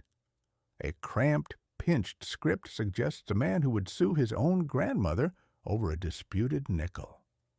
But in the late summer of 1993, the Apple Computer Company, a collection of California dreamers who seem to believe that every problem in the human condition can be solved with a bit of silicon and a colorful logo, decided that the human hand was obsolete.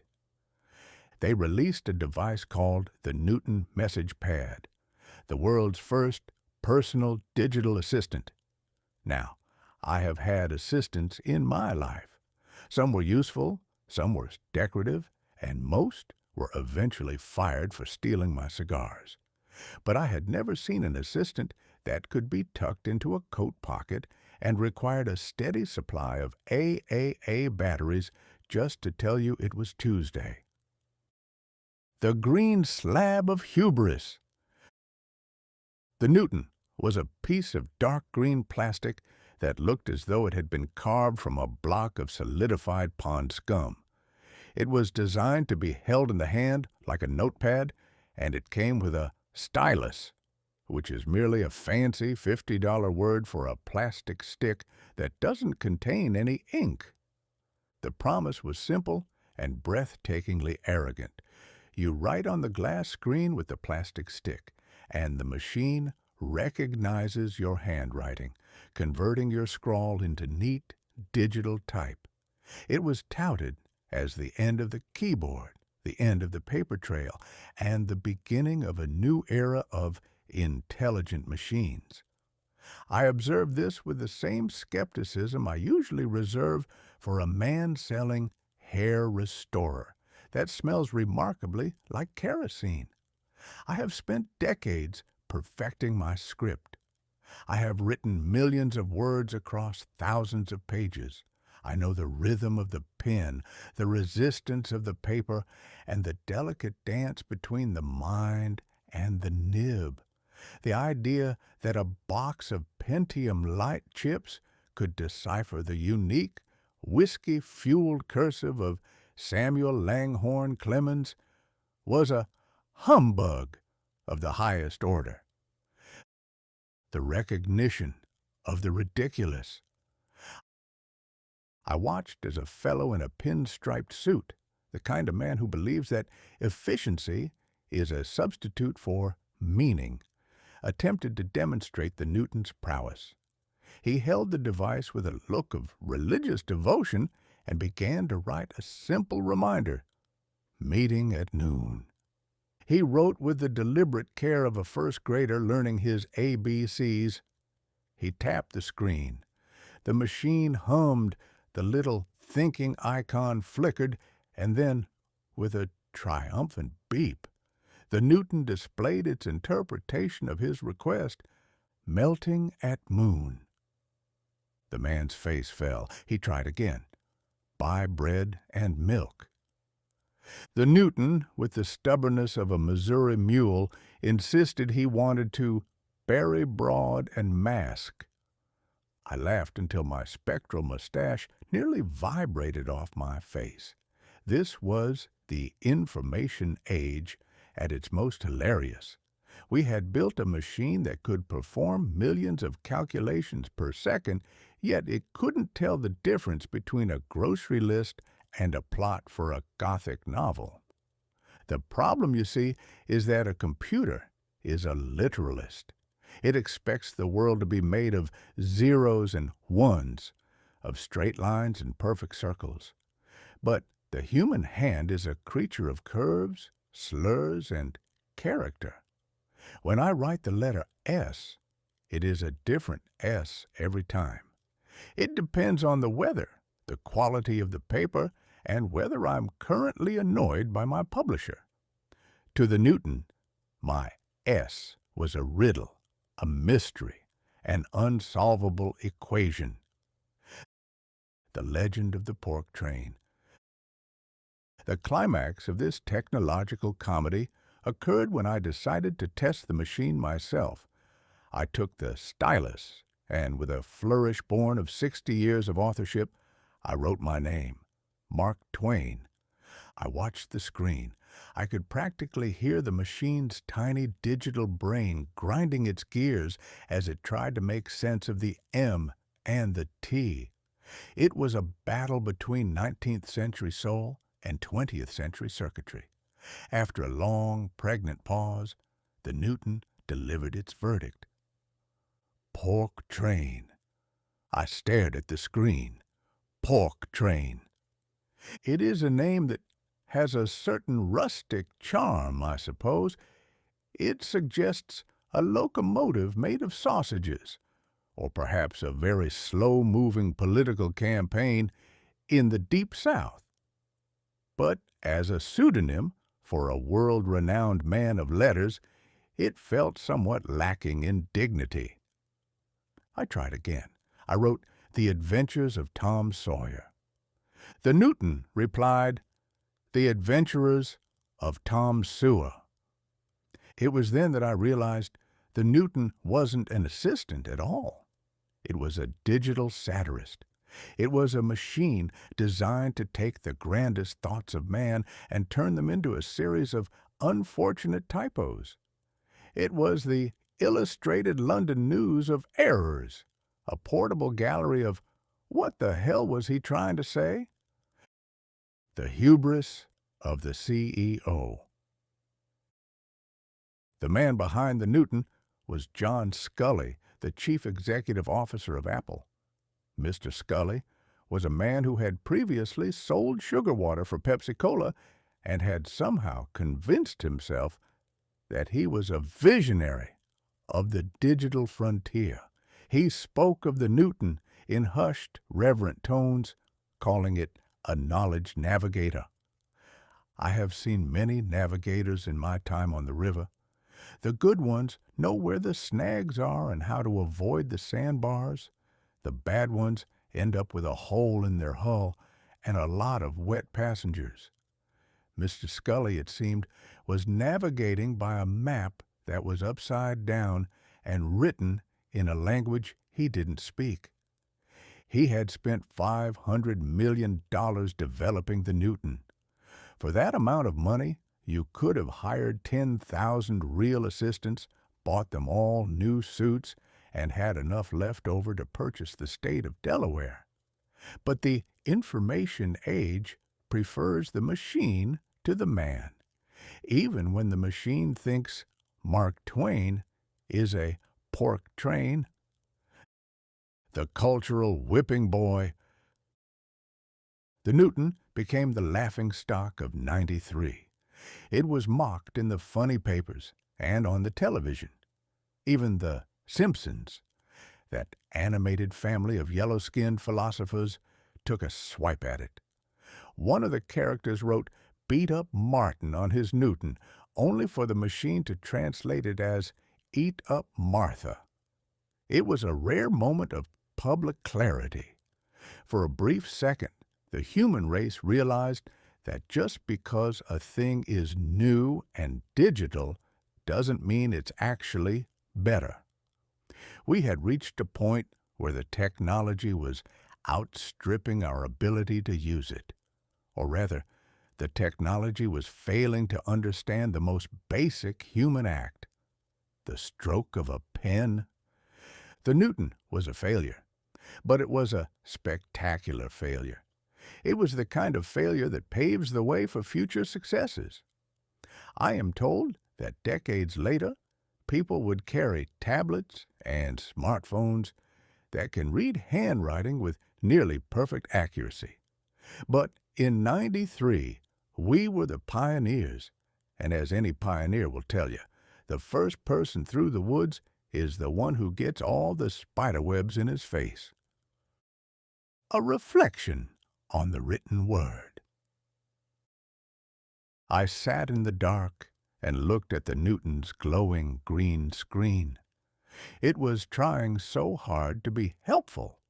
It wanted to organize my life, manage my contacts, and translate my thoughts. But it lacked the one thing a writer needs, an appreciation for the mistake.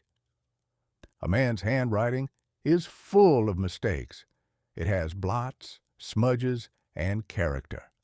Those things are not errors to be corrected. They are the evidence of life. When you convert a man's hand into perfect digital Helvetica, you lose the man. You turn him into a pork train. '93 was the year we tried to digitize the soul and found out it wouldn't fit. We learned that the information superhighway has some very bumpy patches, and most of them are located right where the plastic stick meets the glass. I'll keep my ink pot and my paper, thank you. They may be low speed, and they don't require batteries, but they have never once called me a pork train. And in a world that is moving at 60 million cycles per second, there is something to be said for a name that stays exactly where you put it. The Newton eventually vanished, a victim of its own ambition and its spectacular inability to read. But for a few months in '93, it provided the world with something far more valuable than knowledge navigation. It provided us with a good, honest laugh at the expense of our own gadgets. And as TwAIn himself once said, against the assault of laughter, nothing can stand, not even a $500 slab of green plastic. Next time, we'll look into the X-Files and our obsession with Martians. I suspect the aliens will be much easier to understand than the Apple Newton's handwriting recognition. But until then, keep your pens sharp and your styluses in the drawer where they belong. Chapter 10. The Truth is Out There. Martians in the Town Hall. By the autumn of 1993, the American public had been battered by a relentless barrage of information. We had the Mosaic browser showing us grainy pictures of cats, the Pentium chip calculating our grocery lists at light speed, and the Newton calling us a pork train. It was a world of cold, hard data, or at least a world of very expensive machines pretending to be data. Naturally, the human soul, which abhors a vacuum and finds a diet of pure logic to be about as nourishing as a meal of sawdust and iron filings, began to crave something else entirely. We craved a good old-fashioned haunting. In September, a television program premiered that would codify this collective itch for the inexplicable. It was called The X-Files. I watched the first flickering images through the electronic ether and realized that the human race had finally found a way to marry the superstition of the Middle Ages with the technology of the 20th century. It was a masterpiece of humbug for the digital age. The prophet of the poster. The show centered on two federal agents, a pair of scrupulously well-dressed young people who spent a great deal of time wandering through damp forests with flashlights that were apparently powered by the sun itself. First, we have Fox Mulder, a man who believes that the government is hiding a collection of gray men in a hangar in Nevada. Mulder is a believer. He has a poster on his wall that says, "I want to believe," which I find to be a remarkably honest admission. Most people don't actually want the truth. They want a version of the truth that is more interesting than the fact that their taxes are high and their roof is leaking. Mulder is the spiritual descendant of every man who ever sat in a Missouri tavern and swore he saw a mermaid in the mud of the riverbank. He is a romantic who has traded the ghost story for the extraterrestrial. Then we have Dana Scully, a woman of science and a medical doctor. Her job is to follow Mulder around and provide rational explanations for things that are clearly impossible. She is the skeptic. Every time a glowing green man walks through a wall or a shape-shifting bounty hunter kidnaps a congressman, she adjusts her sensible blazer and suggests it was likely a weather balloon or a localized pocket of swamp gas. I have a great deal of sympathy for Mr. Scully. I have spent my life being the skeptic in the room, pointedly asking to see the gears behind the miracle. But in the world of the X-Files, being a skeptic is a full-time job with a very high rate of failure. Watching her try to apply the scientific method to a telepathic fluke worm is like watching a man try to measure the volume of a sunset with a wooden yardstick. The shadowy syndicate of incompetence. The true villain of the piece was not the aliens, but the government. Now, I have lived through the Gilded Age, and I can tell you that the idea of a shadowy government syndicate that is capable of keeping a secret for 50 years is the most fantastic part of the entire show. In my experience, the government is a collection of well-meaning but fundamentally bewildered gentlemen who couldn't keep a secret if you welded their mouths shut. A government that can't figure out how to deliver the mail on a Tuesday is suddenly supposed to be running a global conspiracy involving intergalactic treaties and biological hybridization. It is a flattering thought, I suppose. It suggests that someone somewhere is actually in charge. The cigarette-smoking man, a fellow who lurks in the shadows and consumes enough tobacco to personally fund the state of Virginia, is the face of this conspiracy. He is the master of the secret. I watched him blow smoke rings into the camera and realized that he is the ultimate 19th century villain dressed in a '93 suit.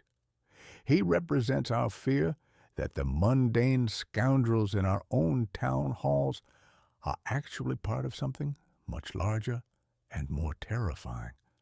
But why, I ask you, would an alien race travel millions of miles across the vacuum of space, through asteroid belts and radiation storms just to come to Earth and hide in a cornfield in Ohio? If they have the technology to warp the fabric of reality, surely they have better things to do than mutilate a stray cow or kidnap a postal worker. It is the height of human narcissism to think that the entire universe is preoccupied with our middle management and our local agriculture. The truth versus the facts. The show's catchphrase was, "The truth is out there." I have spent 70-odd years looking for the truth, and I can tell you that it is rarely out there. It is usually tucked away in a drawer under a pile of unpaid bills, or hiding behind a very large lie told by a very small man. But the truth on the X-Files was something grander. It was the big secret. We loved it because it gave us permission to be paranoid. In '93, the world was becoming increasingly interconnected. We were online. We were global. We were part of a network. And in a network, there is no such thing as privacy. The X-Files tapped into that creeping suspicion that the more we see of the world, the less we actually know. It was the perfect counterpoint to the Mosaic browser. Mosaic showed us the world. The X-Files told us the world was a lie. Mosaic gave us the pixel. The X-Files gave us the paranormal. The aesthetics of the damp.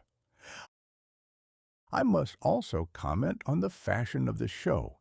It was a world of overcoats. Everyone wore a trench coat, regardless of the weather.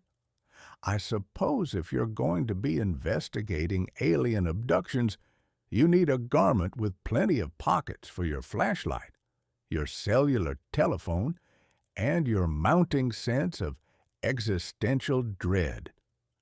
The show was filmed in a place called Vancouver, which appears to be a land where the sun has been permanently banished and replaced by a fine gray mist.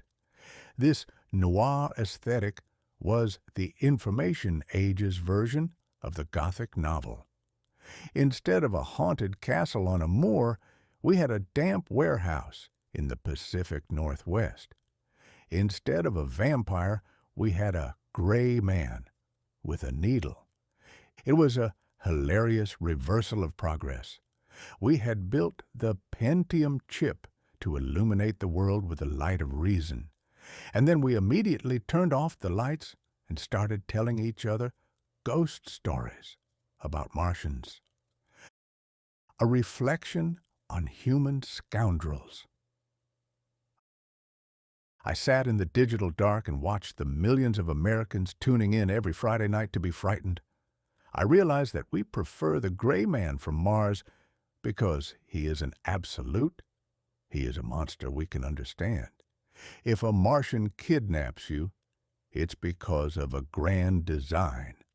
The mundane scoundrel, the local politician who steals the school board's funds, or the neighbor who moves his fence 3 feet onto your property, is much harder to deal with. There is no grand design in human greed. There is only the petty, boring reality of our own failings. It is much more comforting to believe that your life is being manipulated by an intergalactic syndicate than to admit that your life is being ruined by a combination of bad luck and the incompetence of the fellow in the mayor's office. The X-Files was the illustrated London news of our anxieties. It took our fear of the unknown and gave it a face, even if that face had no nose and very large almond-shaped eyes. Closing the file. By the end of '93, trust no one had become a national motto. We didn't trust the government, Waco. We didn't trust our machines, the Newton. And we certainly didn't trust the weather, the Great Flood.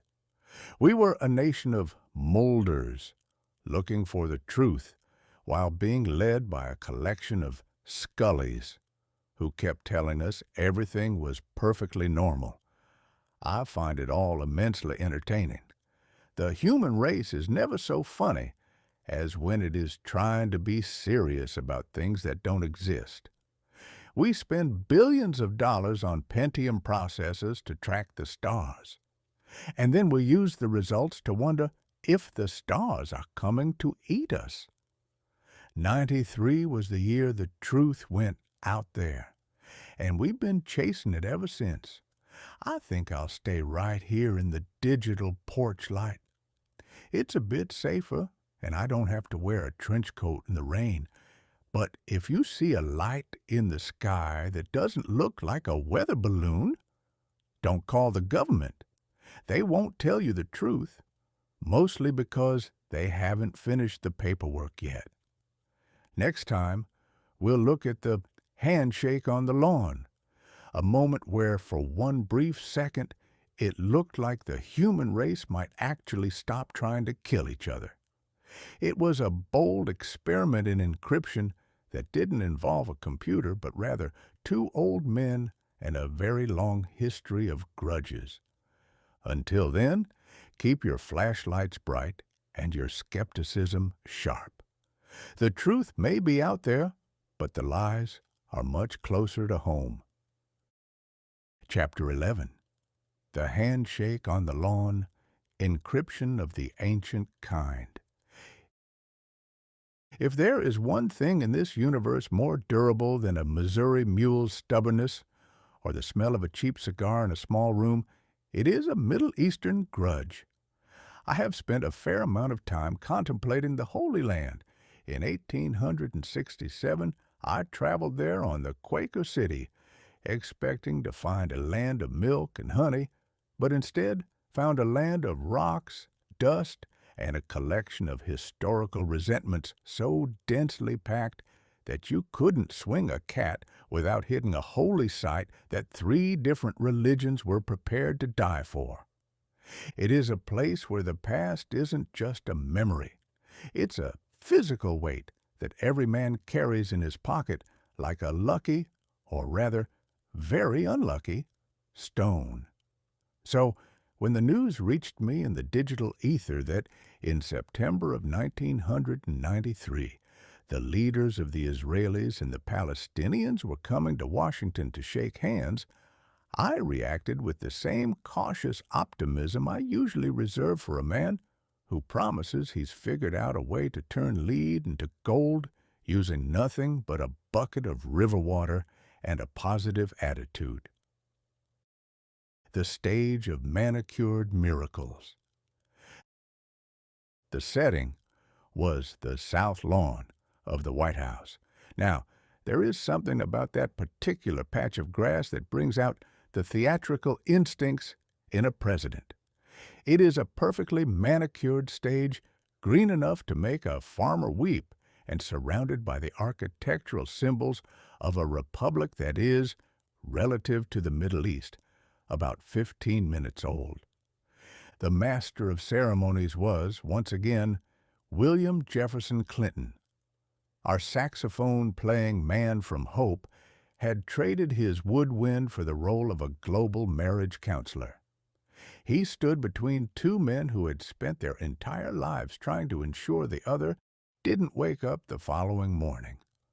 On one side, you had Yitzhak Rabin, the Prime Minister of Israel. Rabin was a soldier of the old school.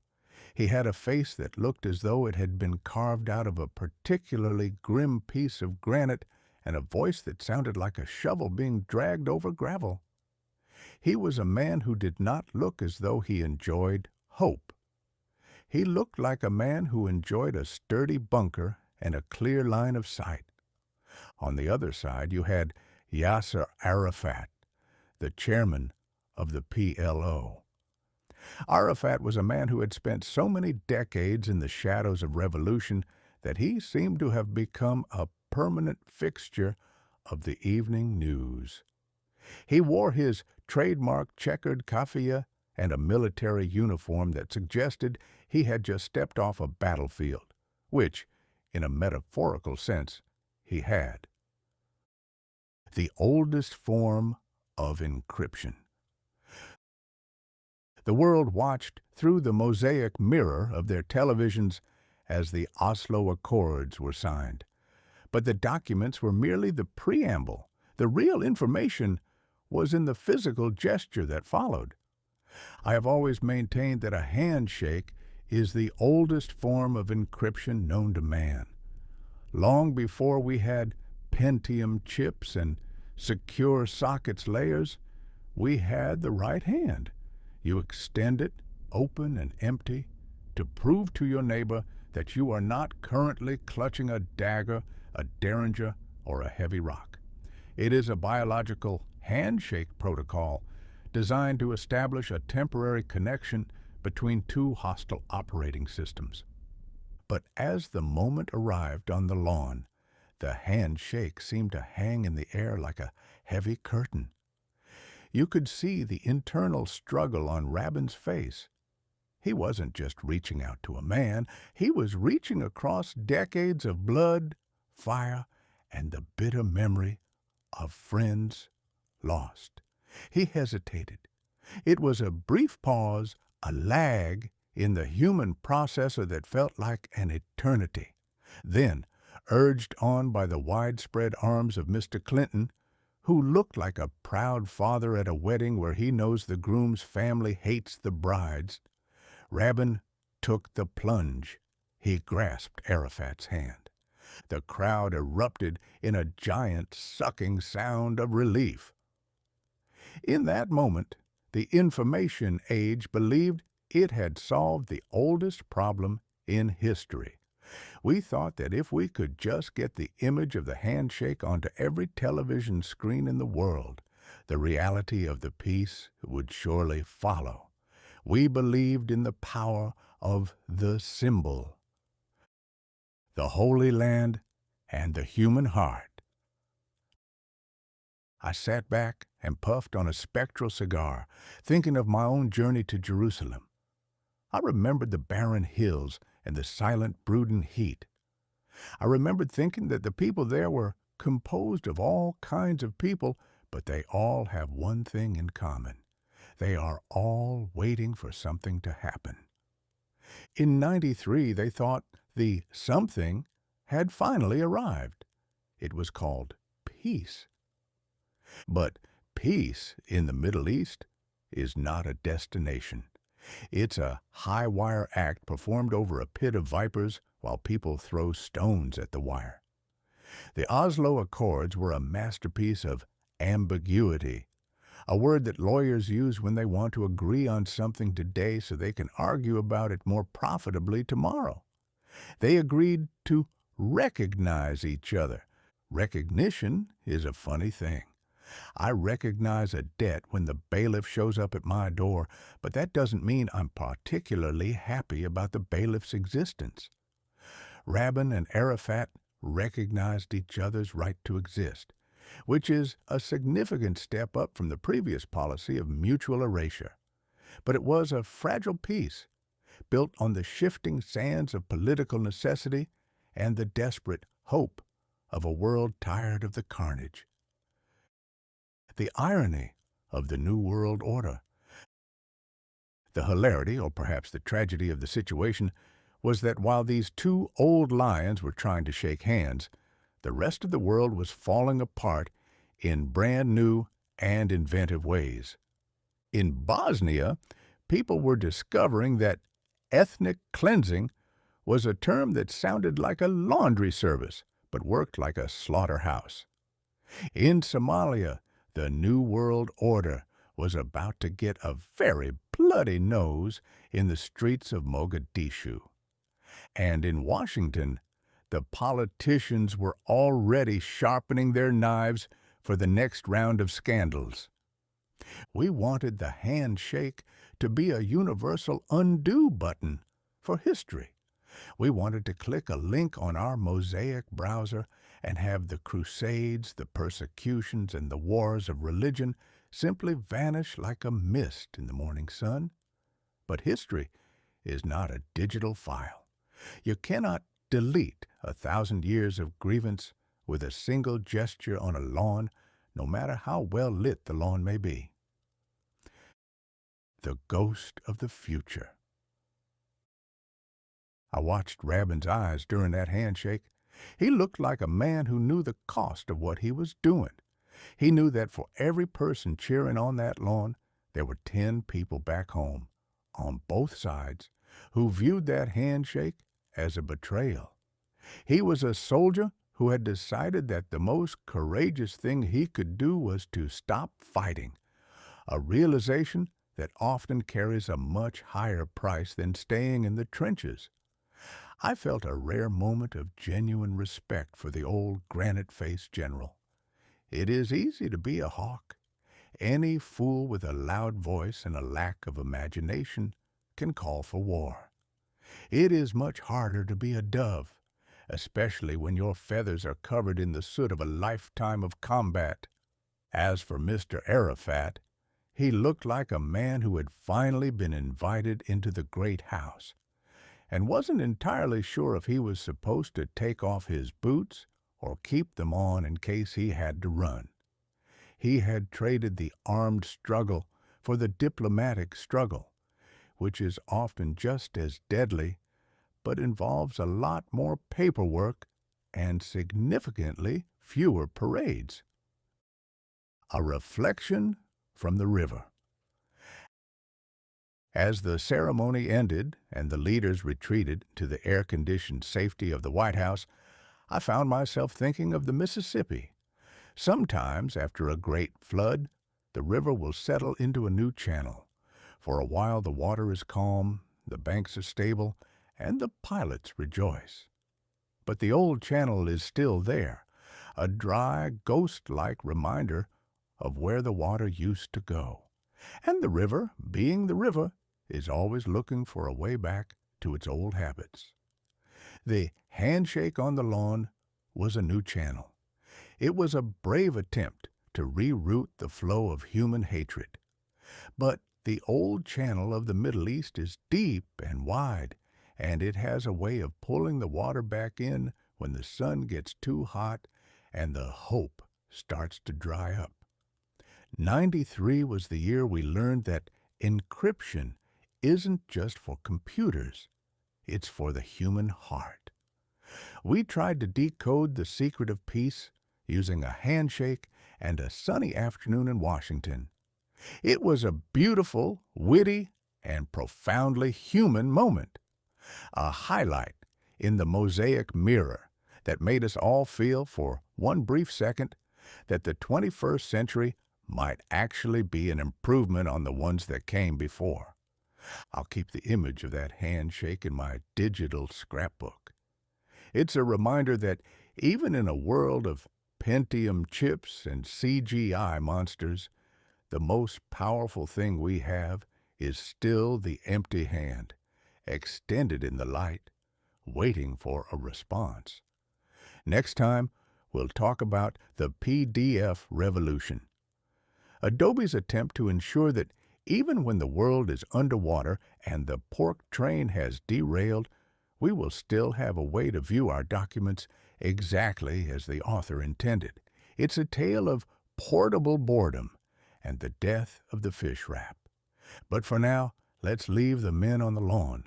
They've done enough for one day, and the sun is starting to set over the Potomac, casting long, uncertain shadows across the grass.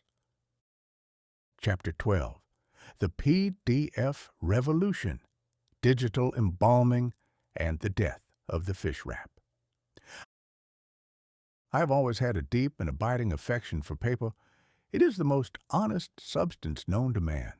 It is patient, it is humble, and it possesses a tactile integrity that no glowing screen can ever hope to emulate. Throughout my career, I have used paper to record my finest thoughts, to draft my most scathing insults, and, on those frequent occasions when the two were indistinguishable, to wrap a leftover ham sandwich. Paper has a life cycle.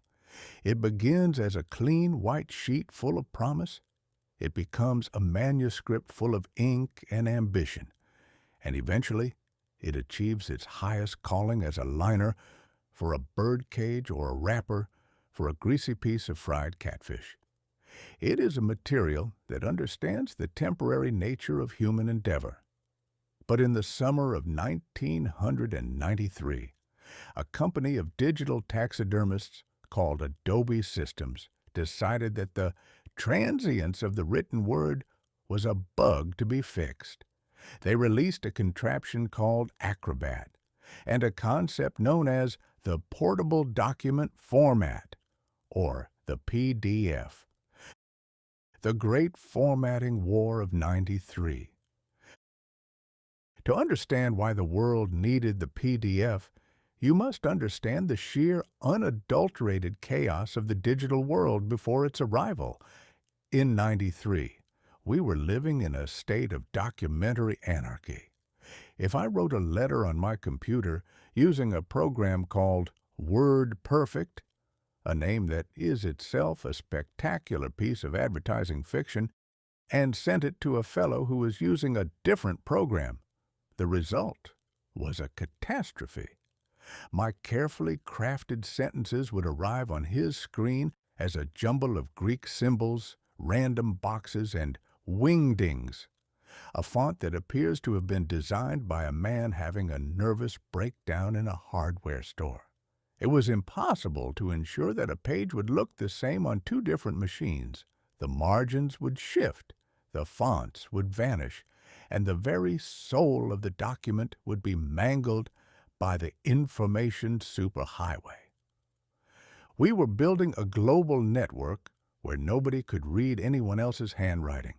It was the Tower of Babel, only with more beige plastic and a higher monthly utility bill.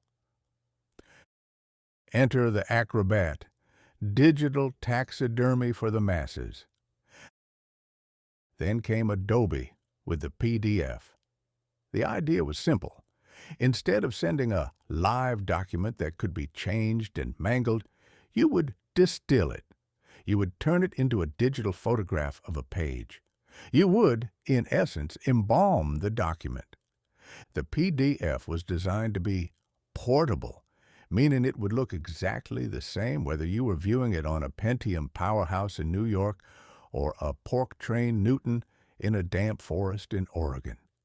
It was a revolutionary concept, the fixed page. It brought order to the chaos.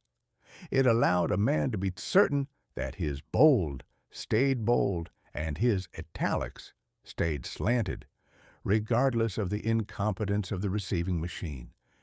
I observed this with a mixture of fascination and dread. I am a man who appreciates the edit. I like to scratch things out, to scribble in the margins, and to change my mind 3 times before the ink is dry. But the PDF is a tomb. Once a document is saved as a PDF, it is locked in a digital sarcophagus. You can look at it, you can print it, but you cannot easily touch it. It is a look but don't touch policy for the information age. The toll booth for the eyes.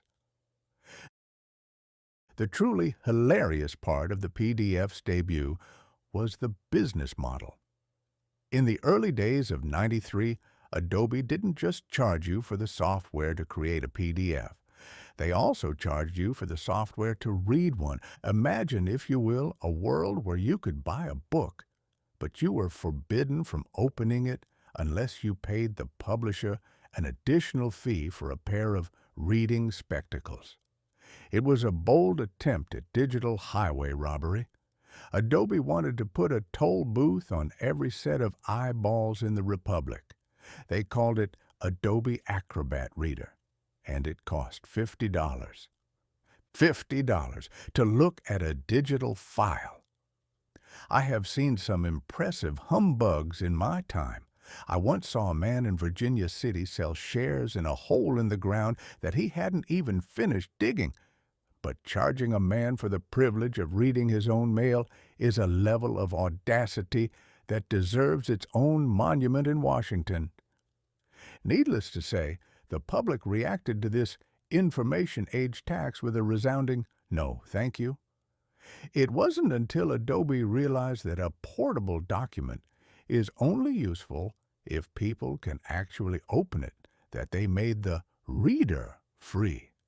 It was a rare victory for common sense, though I suspect the engineers at Adobe spent many a long night weeping over the lost revenue.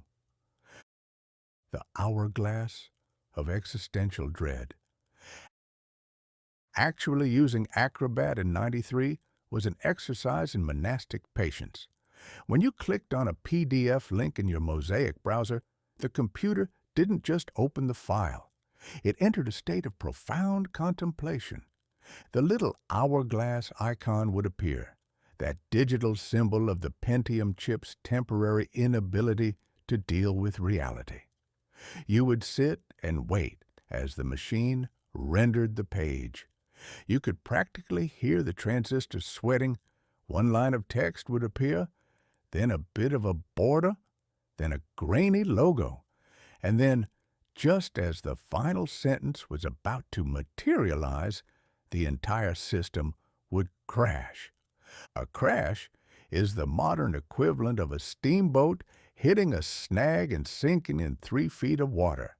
Everything stops, the screen goes blue, and you are left with nothing but a sense of profound irritation and a desire to throw your monitor out the nearest window. I spent more time waiting for PDFs to load in '93 than I spent waiting for the tide to turn on the Mississippi. The death of the fish wrap. But my primary concern with the portable document format was the long-term impact on the physical world. We were being promised a paperless office.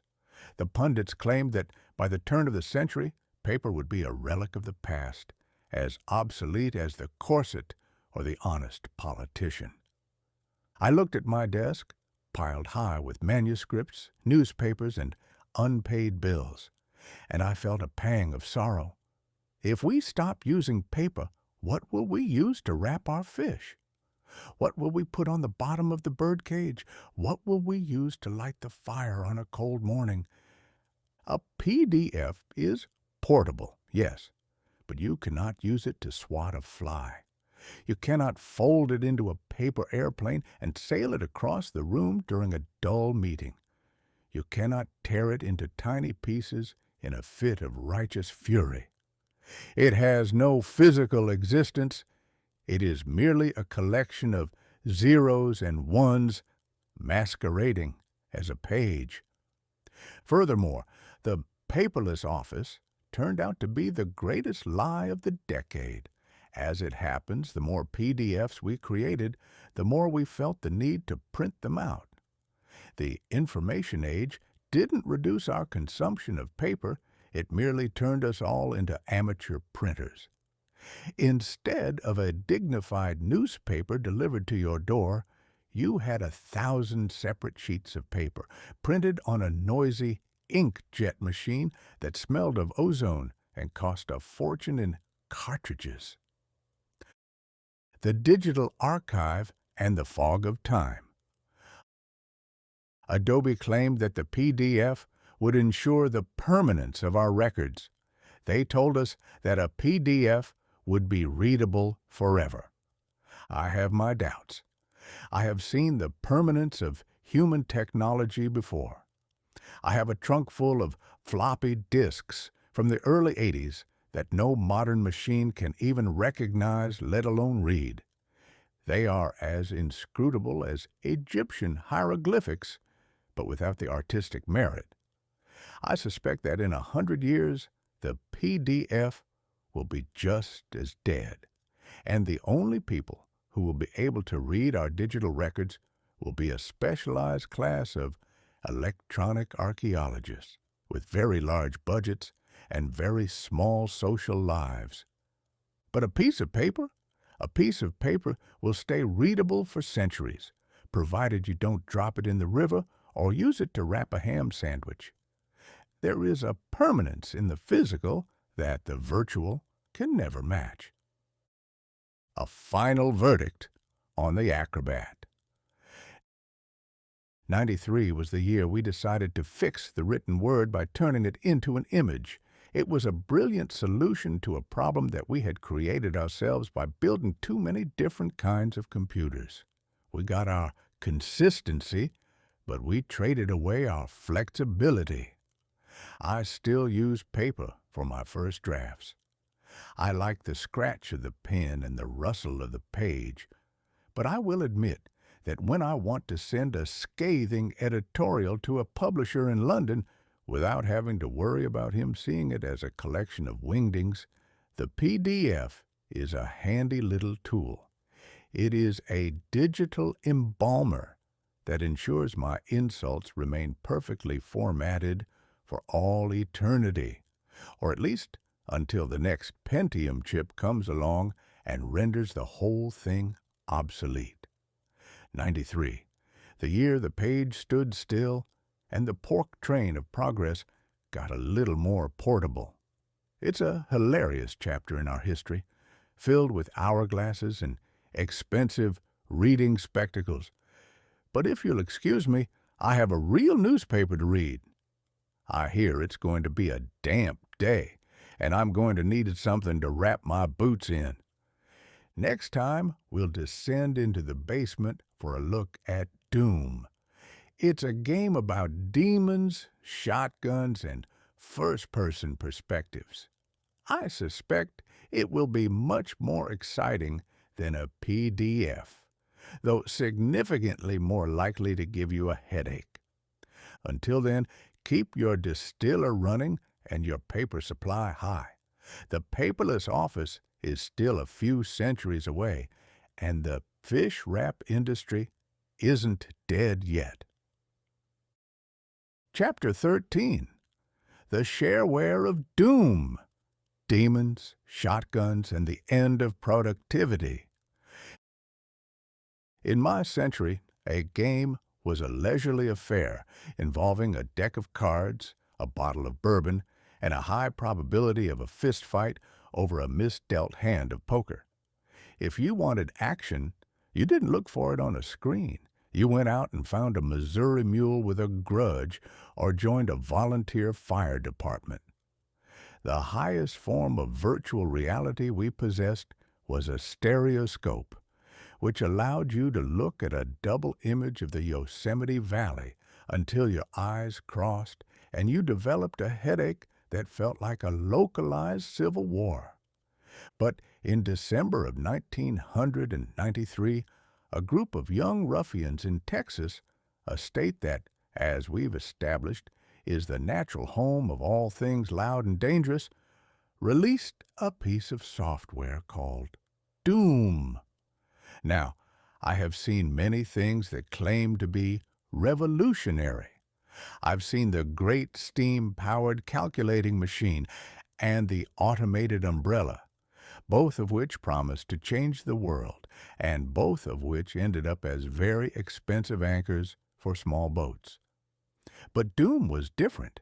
It didn't just change the world, it invaded it, armed with a double-barreled shotgun and a thirst for pixelated blood.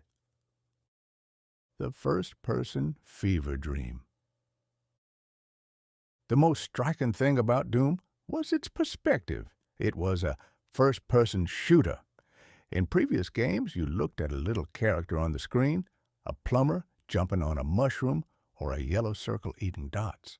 You were a detached observer, a digital deity guiding a tiny, clumsy mortal through a maze. In Doom, however, you were the character. You didn't see a man. You saw a pair of gloved hands clutching a weapon. The screen was your eyes. When you moved, the world tilted. When you ran, the walls blurred. It was a dizzying, claustrophobic experience that made me feel as though I had been shoved into a stovepipe and told to sprint through a coal mine. I observed a young fellow playing this game. He was hunched over his computer, his eyes dilated, his knuckles white, and his breath coming in short, ragged gasps. He wasn't playing a game. He was having a nervous breakdown in three-dimensional space. Every time a demon leapt from the shadows with a sound like a wet bag of gravel being dropped from a height, the boy would jump in his seat as if he'd been prodded with a lightning rod. The shareware humbug. The truly witty part of the Doom phenomenon was its distribution. The creators, a company called ID Software, decided to give the first third of the game away for free. They called this shareware. Now, in the world of traditional commerce, giving away 33% of your product for free is considered a one-way ticket to the poorhouse. If a baker gave away every third loaf of bread, he'd be out of flour by Tuesday and out of business by Wednesday. But in the information age, the rules of arithmetic are apparently optional. The shareware model was the most brilliant humbug since the invention of the free lunch. It was based on the drug dealer's protocol. The first taste is free, but if you want to see the rest of the demons, you have to open your wallet. By the time the players finished the free levels, they were so hopelessly addicted to the adrenaline rush of digital slaughter that they would have sold their own mothers to get the code for the next chapter. The result was that Doom spread through the offices and universities of the world like a digital cholera. It was uploaded to every bulletin board system and passed from hand to hand on floppy disks, those thin squares of plastic that contain about as much information as a well-written postcard. The demons of Mars versus the demons of reality. The story of Doom, and I use the word story with the same charity one uses when describing the plot of a Punch and Judy show, involved a space marine on Mars who discovers that scientists have accidentally opened a portal to hell. I find this premise remarkably plausible. If we ever do send scientists to Mars, I have no doubt that within 20 minutes they will have accidentally summoned a legion of demons, probably while trying to find a better way to boil an egg or calculate the trajectory of a Pentium chip. The game was filled with monsters, imps that threw fireballs, pinkies that looked like shaved gorillas with a dental problem, and cacodemons, large floating heads that were mostly mouth and spite. I watched as the player dispatched these creatures with a variety of tools ranging from a simple chainsaw to the BFG 9000, a weapon whose name I am told stands for Big, Friendly, Giant, though the result suggested a somewhat different adjective. I pondered the appeal of this digital violence. Why does a man who has spent all day sitting in a beige cubicle dealing with PDF errors and pork train handwriting recognition, want to spend his evening hunting demons in a Martian base. I concluded that doom is the ultimate release for the frustrations of modern life.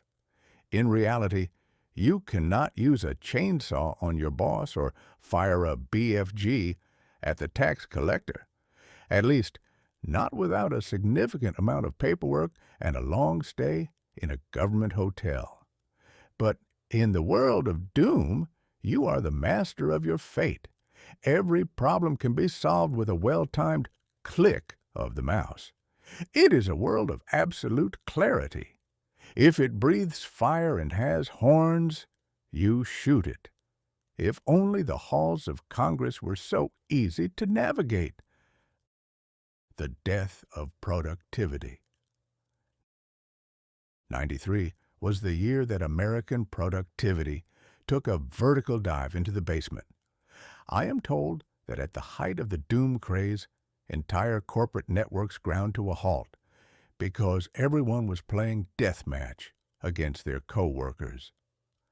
A deathmatch is a marvel of modern sociology. It allows four people to run around a virtual maze and try to frag each other. In my day, if you had a disagreement with a colleague, you settled it with a duel at dawn or a strongly worded letter to the editor. In 93, you settled it by hiding behind a crate and hitting him with a rocket launcher. I saw a report that several large companies had to explicitly ban the game because their employees were no longer doing any work. They were too busy strafing the accounts payable manager. It was a hilarious spectacle. The information superhighway had been built at a cost of billions, and we were using it to play tag with shotguns. The satanic panic and the moral high ground. Naturally, the moral guardians of the Republic were outraged. They claimed that doom was a murder simulator that would turn our youth into a generation of cold-blooded assassins. They saw the pentagrams on the walls and the hellish imagery, and concluded that the youth were being recruited by the Prince of Darkness himself. I have heard this song before. In my time, they said the same thing about dime novels and Huckleberry Finn. They said that reading about a boy floating down a river with a runaway slave would corrupt the morals of the nation. I suspect that if those same critics had seen a cacodemon, they would have dropped dead on the spot from a sheer surplus of indignation. The truth is that doom is no more a murder simulator than a game of chess is a regicide simulator. The violence is cartoonish, a frantic, silly dance of pixels that has as much in common with real combat as a wet noodle has with a broadsword. But the information age loves a good panic. It gives people something to talk about on the X-Files and provides the politicians with a convenient devil to denounce between sessions of NAFTA debates. A reflection from the BFG. As the year 93 drew to a close, doom stood as a monument to our new digital reality. It proved that we didn't want information nearly as much as we wanted immersion. We wanted to step through the Mosaic mirror and enter a world where we were the heroes, where the rules were simple, and where the demons were made of math. I sat in the digital dark and watched the screen flicker with the light of 1,000 explosions. I realized that the first-person perspective was here to stay. We were no longer content to read the book or watch the movie. We wanted to hold the shotgun ourselves. 93 was the year we went to hell and found out it was surprisingly fun, provided you had enough ammunition. It was a hilarious, bloody, and entirely unnecessary chapter in our history, a reminder that for all our Pentium power and our portable documents, We are still the same creatures who once sat around a campfire telling stories about the monsters in the dark. Only now the monsters are in color, and we have a save game feature. I think I'll stick to checkers. It's better for the heart, and nobody ever got fragged by a king. But I'll keep an eye on those young ruffians in Texas. I suspect they're just getting started. Next time, we'll look at the Mars Observer, a real-life mission to the red planet that didn't find any demons, mostly because it vanished before it got there. It's a tale of silent explorers and the high cost of a lost connection. Until then, keep your strafing tight and your health packs full.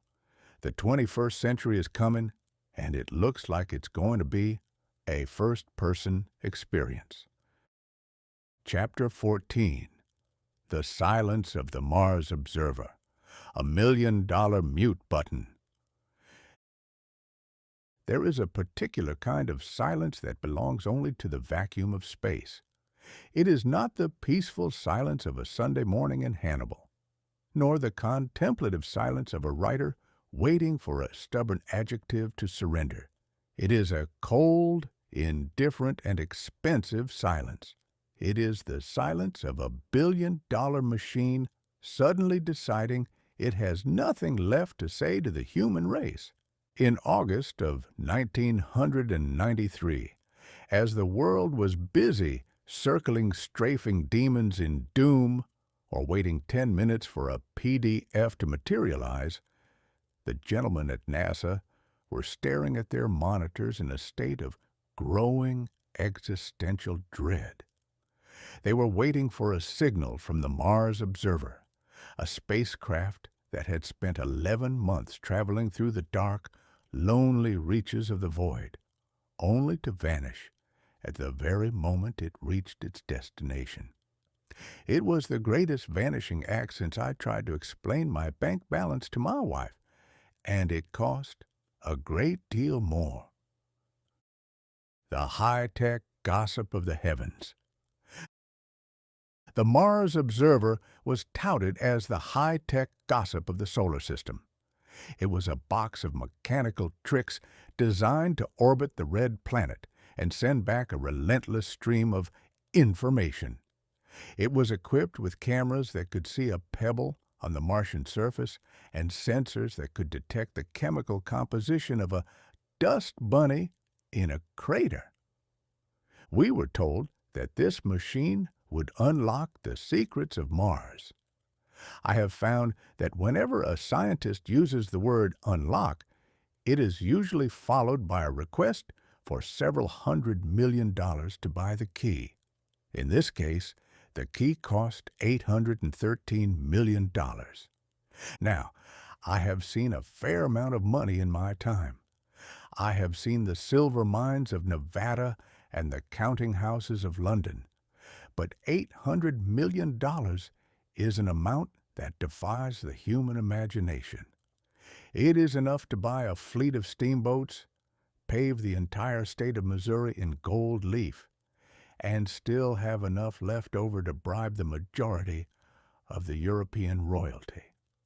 To spend that much on a machine that you intend to throw into a vacuum 60 million miles away is a level of speculation that would make a Gilded Age railroad tycoon blush. The mute button of the universe. The mission was proceeding with the clinical precision of a Swiss watch. The Mars Observer had performed its maneuvers, checked its Pentium-adjacent boxes, and reached the outskirts of Mars on the 21st of August. The plan was simple. The machine would pressurize its fuel tanks, fire its rockets, and settle into a cozy orbit to begin its career as a celestial voyeur. The engineers at the Jet Propulsion Laboratory, men with very short hair and very long slide rules, sent the command to begin the sequence. They sat back, adjusted their pocket protectors, and waited for the handshake from the red planet. And then Nothing. The silence was absolute. It was as if the Mars observer had reached the front door of Mars, looked through the peephole, decided it didn't like the wallpaper, and walked away without leaving a note. One moment, it was a triumph of American ingenuity. The next, it was the world's most expensive piece of space junk, drifting aimlessly through the dark. The search for a digital ghost. I watched the information age attempt to deal with this silence. It was a hilarious spectacle of high-tech helplessness. The engineers spent days shouting into the void, sending every digital hello and are you there they could devise. They used the Deep Space Network, a collection of giant satellite dishes that looked like the world's most ambitious ears, to listen for even the faintest whisper from the missing machine. But Mars remained indifferent. As I have often said about the Mississippi, nature doesn't give a lick about your schedule.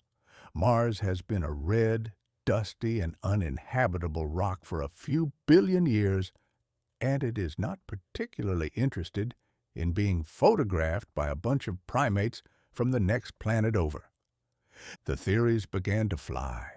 Perhaps a fuel tank had exploded, turning the observer into a cloud of expensive confetti.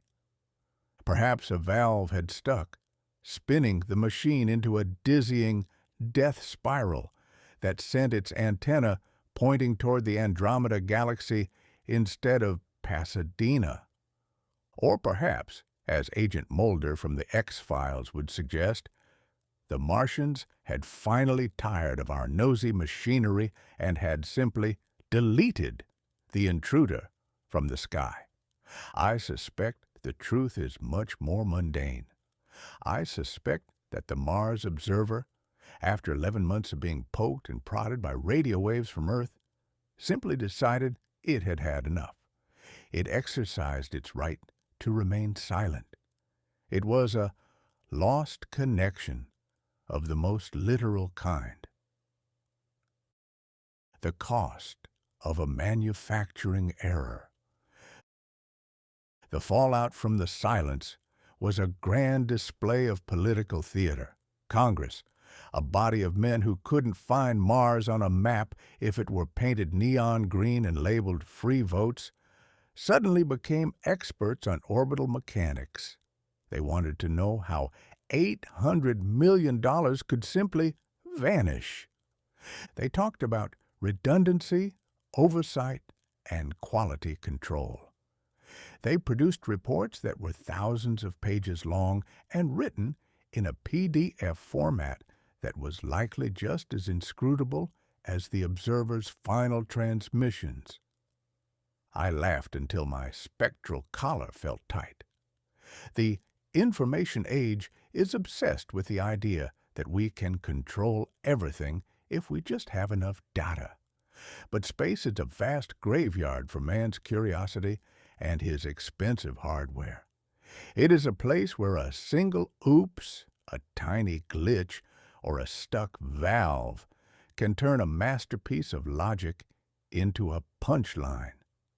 We had built the most sophisticated mechanical eye in history, and we had forgotten to ensure it didn't have a mute button. A tribute to the silent explorers. I felt a twinge of sympathy for the Mars observer. There's something noble about a silent explorer. It spent its final moments in the vicinity of a world that has fascinated mankind since we first looked up from our caves. It saw the red dust, the giant volcanoes, and the deep canyons of Mars, and it kept the secrets to itself. It is the ultimate encryption. The observer has the data, but it's not sharing. It is a portable document format that is permanently locked, and we've forgotten the password. 93 was the year we realized that the information superhighway doesn't extend to the stars, at least not without a few dead zones. We learned that for all our Pentium power and our Mosaic browsers, we are still just children throwing rocks at the moon and wondering why they don't come back. The moral of the $1,000,000 silence. The loss of the Mars observer led to a new philosophy at NASA. They called it faster, better, cheaper. Now, I have been a businessman, a publisher, and a victim of various get-rich-quick schemes, and I can tell you that you can have faster and better, or you can have cheaper, but you can almost never have all three at the same time. If you want it faster and cheaper, it's going to be worse. If you want it better and cheaper, it's going to be slower. To think you can explore the solar system using the shareware model is a humbug of the highest order. But that was the spirit of '93. We were convinced that technology was making the impossible easy. We thought that because we could see a dinosaur in a movie or a handshake on a lawn, we could conquer the heavens on a budget. Mars, however, was not impressed. It swallowed our $800 million and asked for more. Closing the log. I sat on my digital porch and looked at the red planet. Hanging like a drop of blood in the evening sky, it looked remarkably peaceful. It didn't look like it needed an observer. It didn't look like it wanted to be online. '93, the year the pork train of progress hit a vacuum and fell silent. It was a hilarious, expensive, and humbling chapter in our history, a reminder that the universe is under no obligation to answer our pings. I'll stay on Earth, thank you. The information here is confusing enough, and at least when I lose a connection, I can usually fix it by shouting at the telephone operator. In space, no one can hear you scream, but everyone can hear your bank account emptying. Next time, we'll look at The Eye Gets Its Glasses, the mission to fix the Hubble telescope. It's a tale of manufacturing errors and the ultimate tech support call. I suspect it will have a happier ending than the Mars Observer, but with just as much expensive glass. Until then, keep your antennas pointed at the ground and your wallet in your pocket. The stars are beautiful to look at, but they are a terrible place to store your data. Chapter 15. The Eye Gets Its Glasses. The $1,000,000,000 Spectacle.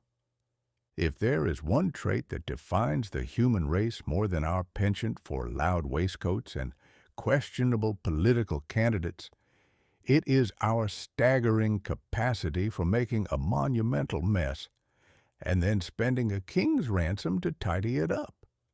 In my day, if a man built a bridge and it didn't quite reach the other side of the river, he was generally considered a fool, and the bridge was left as a monument to his stupidity and a convenient place for local boys to fish. But in the information age, we have elevated the oops to a high art form, specifically an art form that requires a rocket ship and a crew of celestial opticians to resolve. I am speaking of the Hubble Space Telescope. When this $1.5 billion mechanical eye was launched into the heavens in 1990, it was touted as the greatest leap in astronomy since Galileo first pointed a piece of glass at the moon and decided it wasn't made of green cheese.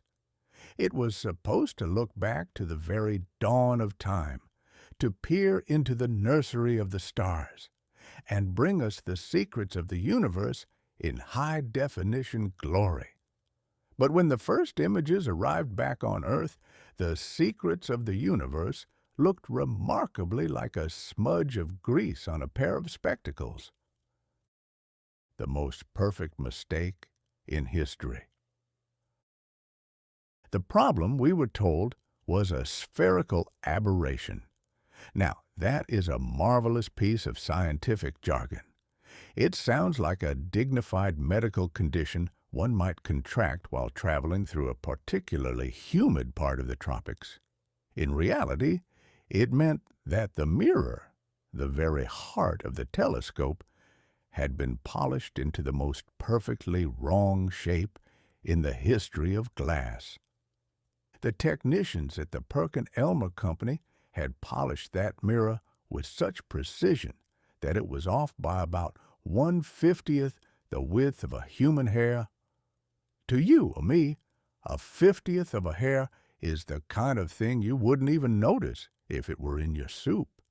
But for a telescope orbiting 300 miles up, it was the difference between seeing the hand of God and seeing a wet thumbprint on a window pane.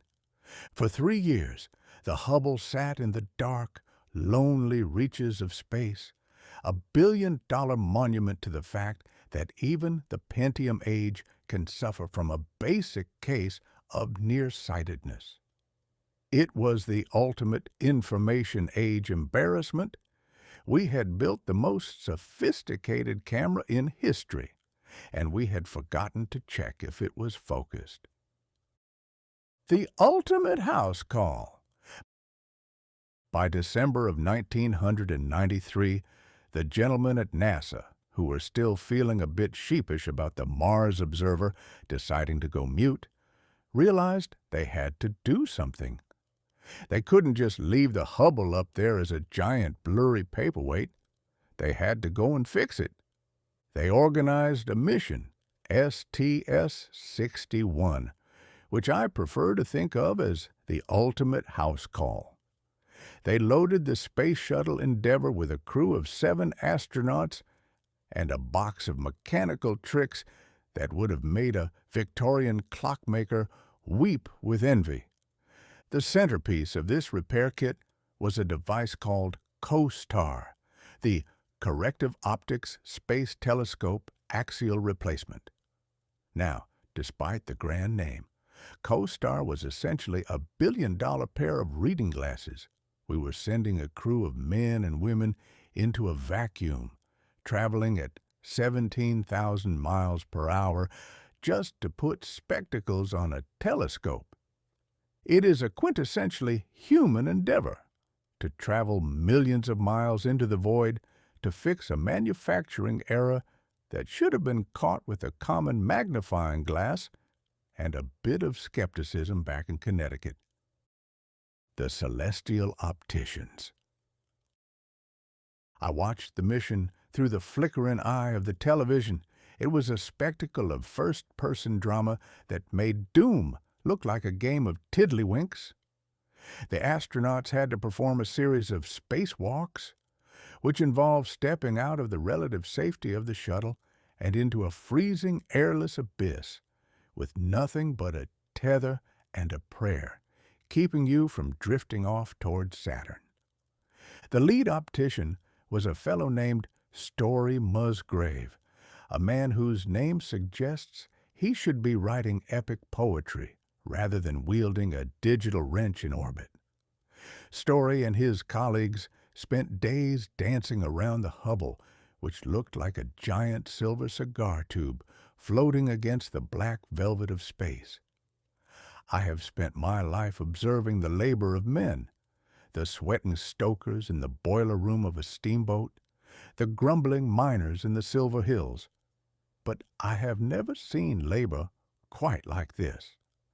Every movement had to be calculated. If you drop a wrench in space, it doesn't just hit the floor. It becomes a lethal projectile that orbits the Earth for the next 10 years. If you turn a screw too hard, you might spin yourself into a dizzying death spiral that would leave you very enlightened but quite dead.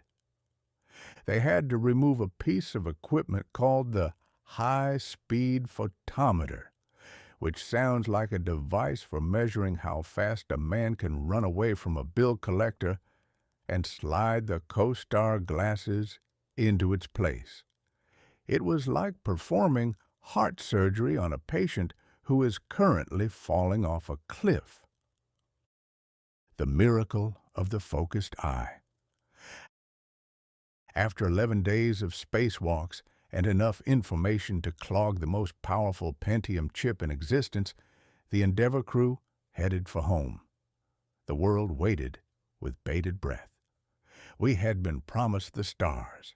Now we wanted to see if the spectacles actually worked. When the first corrected images arrived, the silence in the scientific community was broken not by a whisper, but by a roar of triumph.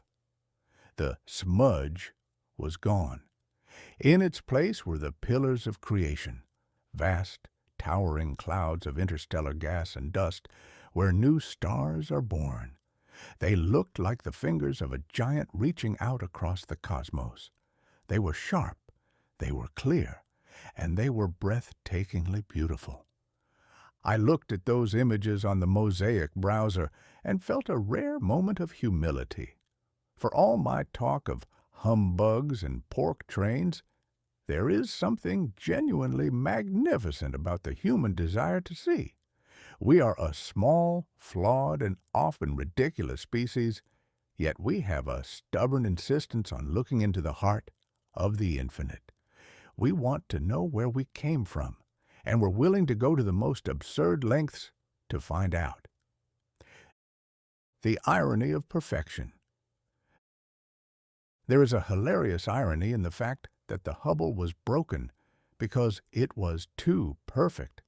The mirror was polished so smoothly that the flaws were microscopic. Yet those microscopic flaws were enough to blind it. It is a metaphor for the year 93 itself. We were building a world of perfection, of digital certainty, and portable formats. We thought that by refining our data to the nth degree, we could eliminate error. But the universe has a way of reminding us that perfection is a dangerous pursuit. Sometimes being off by a hair is enough to ruin the most grand designs. But the Hubble repair proves something else, that we are at our best when we are fixing our mistakes. There is no shame in a spherical aberration, provided you have the courage and the ingenuity to build a pair of glasses for it. Closing the spectacle case. 93 was the year the eye got its glasses. It was a victory for the information age, not because we were perfect, but because we were persistent. We had turned a $1.5 billion embarrassment into a $2 billion triumph. I assume the extra $500 million was for the shipping and handling of the spectacles. I sat back and looked at the stars, which now seemed a little bit closer and a little bit clearer. I realized that the Hubble is a lot like a writer. It spends its time staring into the dark, trying to make sense of the chaos, and occasionally it needs a good pair of glasses to see the truth. 93. The year we learned that even the heavens need a bit of tech support now and again. It was a hilarious, inspiring, and incredibly expensive chapter in our history. A reminder that the pork train of progress can reach the stars, provided someone remembers to bring the toolkit. Next time, we'll come back down to earth for the NAFTA debate, the trade agreement that promised to turn North America into a single, happy shopping mall. It's a tale of giant sucking sounds and the persistent belief that you can make everyone rich by moving the money around in a circle. Until then, keep your eyes on the stars and your feet on the ground. And if your vision starts to blur, don't worry. There's usually a crew of astronauts available for a house call, provided you have a few $100 million and a very long extension ladder. Chapter 16. The NAFTA Debate, the giant sucking sound of progress. I have long observed that there are few things more dangerous than a man with a map, a mission, and a profound misunderstanding of human nature. In the 19th century, these gentlemen were usually found in the back of a wagon selling miracle elixirs that could cure everything from gout to a guilty conscience. By the end of 1993, however, they had moved into the halls of government and were selling a new kind of tonic called the North American Free Trade Agreement, or NAFTA, for those who found the full title too cumbersome for the modern high-speed tongue. The premise was breathtakingly simple, which is usually the first sign that you are about to be swindled. The idea was to erase the borders between the United States, Canada, and Mexico, at least for the purposes of commerce. We were told that by removing tariffs, a fancy word for the government's habit of sticking its hand in your pocket every time a crate crosses a line, we would create a shimmering continental paradise of prosperity. It was to be a world where money flowed like a mountain stream, unhindered by the rocks of regulation or the sandbars of national interest. The Texas Billionaire and the Sucking Sound.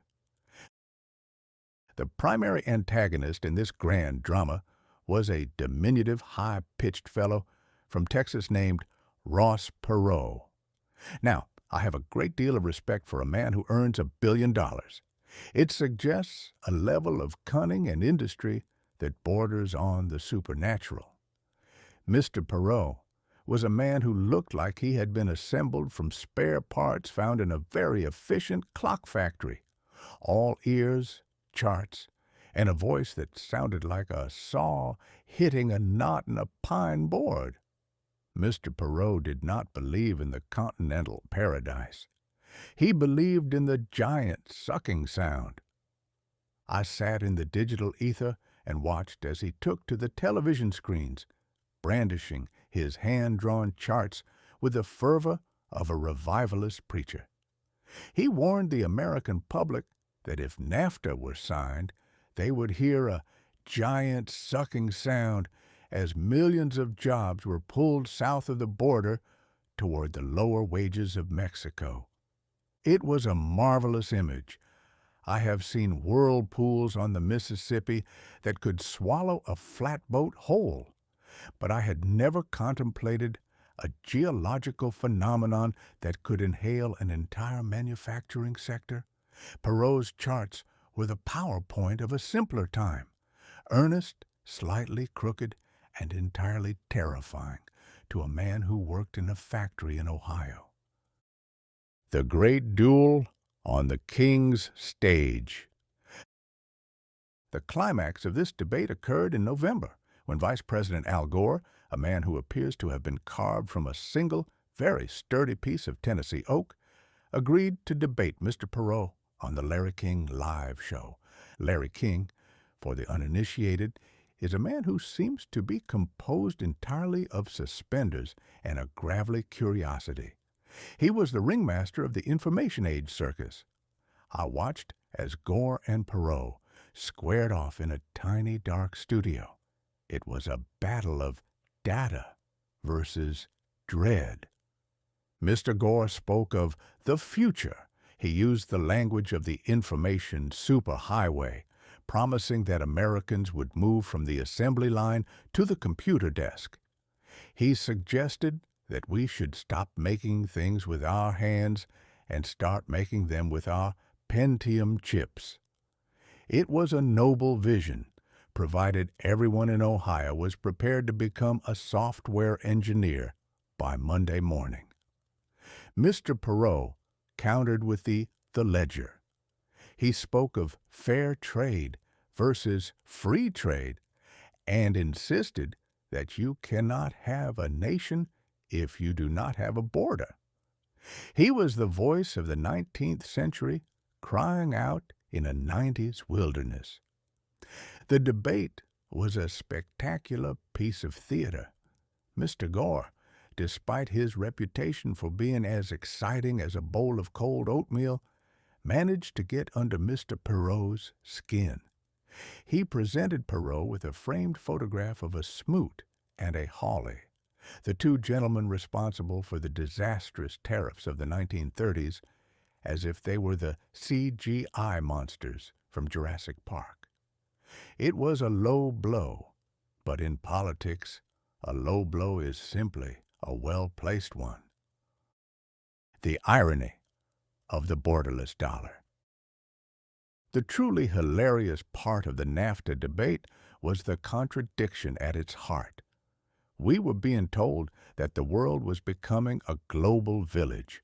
We were told that borders were an obsolete concept, a relic of a time when men wore armor and spoke in hushed tones about sovereignty. Yet, as I observed from my spectral perch, the borderless world was remarkably selective. The dollar could travel across the border at the speed of a digital pulse. It didn't need a passport. It didn't need to wait in line. It didn't even need to apologize for the mess it left behind. The person, however, still found the border to be a very solid, very prickly affair. We were creating a world where money had all the rights of a citizen, but citizens were increasingly being treated like the data we were so obsessed with, easily moved, easily deleted, and always subject to the latest upgrade. It was a pork train of global proportions. We were moving the factories to where the labor was cheap and moving the products to where the money was, and we were calling the resulting friction growth. The signing and the hope. In the end, the man from hope won the day. President Clinton signed the NAFTA agreement into law in December of '93. He stood in the East Room of the White House, surrounded by three former presidents, Bush, Carter, and Ford, creating a Mount Rushmore of consensus. It was a powerful image, the old guard and the new guard all agreeing that the giant sucking sound was merely the wind of progress. Clinton spoke of a new world order where North America would lead the way toward a global marketplace. He promised that the jobs lost would be replaced by better ones, and that the information age would lift all boats. I have seen many boats lifted by a rising tide, and I have also seen many of them smashed against the docks when the tide comes in too fast. As the ink dried on the agreement, I couldn't help but think that we were conducting a massive experiment on the American working man, and we hadn't bothered to ask his permission. A reflection on the giant mall. '93 was the year we decided that a nation is not a community, but a market. We decided that the highest calling of the human race is to be a consumer, a creature whose sole purpose is to inhale products and exhale debt. I looked at the map of North America. It used to be a place of distinct colors, of different laws and different dreams. Now it was being smoothed over into a single vast mosaic of commerce. I suspect that in the years to come, the giant sucking sound will become a permanent part of the background noise of the Republic, like the hum of a Pentium fan or the static on an X-Files television. NAFTA was the ultimate portable document format for the economy. It was a fixed layout for how the world should work, and once it was saved, there was no undo button. Closing the ledger. I'll stay in the 19th century where a border was something you could actually see and where trade involved a physical exchange of goods rather than a digital shift of zeros and ones. But I will give credit to the men of '93 for their ambition. They wanted to globalize the world, and they succeeded beyond their wildest dreams or their most terrifying nightmares. 93, the year the border became a suggestion for the rich and a wall for the poor. It was a hilarious, cynical, and profoundly witty chapter in our history, filled with charts, suspenders, and the persistent belief that you can get something for nothing if you just call it free trade. Next time, we'll turn our attention to a different kind of speculation, the Beanie Baby fever. It's a tale of plush mousse, polyester pellets, and the terrifying realization that the tulip mania of the 1600s is alive and well in the suburbs of Chicago. Until then, keep your jobs close and your giant sucking sound muffled. The world is getting smaller, and I'm starting to suspect that someone is trying to fit it all into a single, very large rental van. Chapter 17. The Beanie Baby Fever. The Great Polyester Tulip Mania. If there is one thing I have learned from observing the human animal in its natural habitat, which is usually a place where it can buy something for $1 and try to sell it for 10, it is that we are a species that possesses a fatal weakness for the collectible. In my day, a man might lose his mind over a rare postage stamp, a lock of a dead poet's hair, or a particularly shiny piece of quartz from a Nevada silver mine. These manias were generally confined to the eccentric wealthy or the hopelessly deluded, and they rarely required a man to engage in hand-to-hand combat in the aisles of a department store. But in late 1993, as the world was supposedly ascending into the high-minded clouds of the information age, a gentleman named TwAIn, a fellow who, I suspect, possesses the soul of P.T. Barnum and the marketing instincts of a riverboat card sharp, released a plague upon the suburbs of America. He called them Beanie Babies. Now, on the surface, a Beanie Baby is a remarkably humble object. It is a small understuffed plush animal filled with PVC pellets, a fancy industrial word for little plastic beans. They were not mechanical. They did not possess a Pentium chip. They didn't even have the decency to talk back to you like those terrifying Teddy Ruxpin dolls of a few years prior.